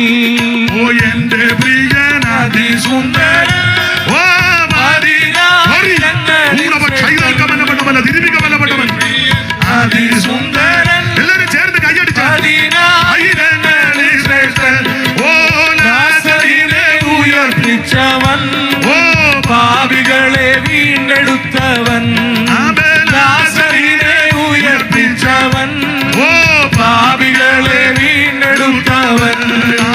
യേശുവിന്റെ അടിസ്ഥാനം, ആശ്രയമവനിലത്രേ യേശുവിന്റെ അടിസ്ഥാനം. ആശ്രയമവനിലത്രേ അവൻ എന്നെ വഴി നടത്തും, അലയാതെ മരുഭൂമിയിൽ. അവൻ എന്നെ വഴി നടത്തും, അലയാതെ മരുഭൂമിയിൽ. എന്റെ പ്രിയൻ വാനിൽ വരാറാ, കാകളങ്ങൾ മുഴങ്ങിടാറായ. എന്റെ പ്രിയൻ വാനിൽ വരാറാ, സോദരരെ ഉണർന്നിടുവീൻ, ജയക്കൊടിയേ. സോദരരെ ഉണർന്നിടുവിൻ, ഉയർത്തുവിൻ ജയക്കൊടിയേ. യേശുവിന്റെ അടിസ്ഥാനം, ആശ്രയമവനിലത്രേ യേശുവിന്റെ അടിസ്ഥാനം. ആശ്രയമവനിലത്രേ അവൻ എന്നെ വഴി നടത്തും, അലയാതെ അവൻ എന്നെ വഴി നടത്തും, അലയാതെ മരുഭൂമിയിൽ. അവൻ എന്നെ വഴി നടത്തും, മലയാതെ മരുഭൂമിയിൽ. അവൻ എന്നെ വഴി നടത്തും, മലയാതെ മരുഭൂമിയിൽ. ദൈവത്തിന്റെ മഹത്വം, ദൈവത്തിന്റെ മഹത്വം, ദൈവത്തിന്റെ മഹത്വം, ദൈവത്തിന്റെ മഹത്വം, ദൈവത്തിന്റെ മഹത്വം, ദൈവത്തിന്റെ മഹത്വം. കരമുയർത്തി ഹല്ലേലൂയ പാടാം. ഒരു മിനിറ്റ് ഒന്ന് എഴുന്നേറ്റ് നിൽക്കുവാൻ അപേക്ഷിക്കുന്നു. വളരെ ക്ഷീണിതരോ പ്രയാസമുള്ളവർ അവിടെ ഇരുന്നാൽ മതി. അല്ലാത്തവരോ ഒരു മിനിറ്റ് ഒന്ന് എഴുന്നേറ്റ് നിന്ന് നമ്മുടെ സമാപന യോഗമല്ലേ, ആ കരങ്ങൾ ഒക്കുന്നെങ്കിൽ 2 ഒന്ന് വീശി ദൈവത്തെ ഒന്ന് മഹത്വപ്പെടുത്ത്. ഇന്നും എന്നേക്കും വേർപിരിയാതെ ക്രിസ്തുവിൻ കരങ്ങൾ വീശി പാർക്കും നമ്മളല്ല. ഓ ഇന്നും എന്നേക്കും വേർപിരിയാതെ ക്രിസ്തുവിൻ കൂടെ പാർക്കും നമ്മളെല്ലാം. ജനമേ, യഹോവ നിങ്ങളെ അനുഗ്രഹിച്ച് കാക്കുമാറാകട്ടെ. യഹോവ തിരുമകൻ നിങ്ങളുടെ മേൽ പ്രകാശിപ്പിച്ച് നിങ്ങളോട് കൃപയുള്ളവനാകട്ടെ. യഹോവ തിരുമകൻ നിങ്ങളുടെ മേൽ ഉയർത്തി നിങ്ങൾക്ക് സമാധാനം നൽകുമാറാകട്ടെ. കരമുയർത്തി ഹല്ലേലൂയ പാടാം. എല്ലാവർക്കും ഇരിക്കാം. എന്നെ ഈ ശുശ്രൂഷയ്ക്ക് ക്ഷണിച്ച ഈ സ്ഥലം സഭയുടെ ശുശ്രൂഷകൻ, ചുമതലപ്പെട്ടവർ, ഈ സെന്ററിന് ചുമതല വഹിക്കുന്ന കർത്തൃദാസൻ, അധ്യക്ഷൻ, എല്ലാവർക്കും കേട്ടിരുന്നവർക്കും നന്ദി.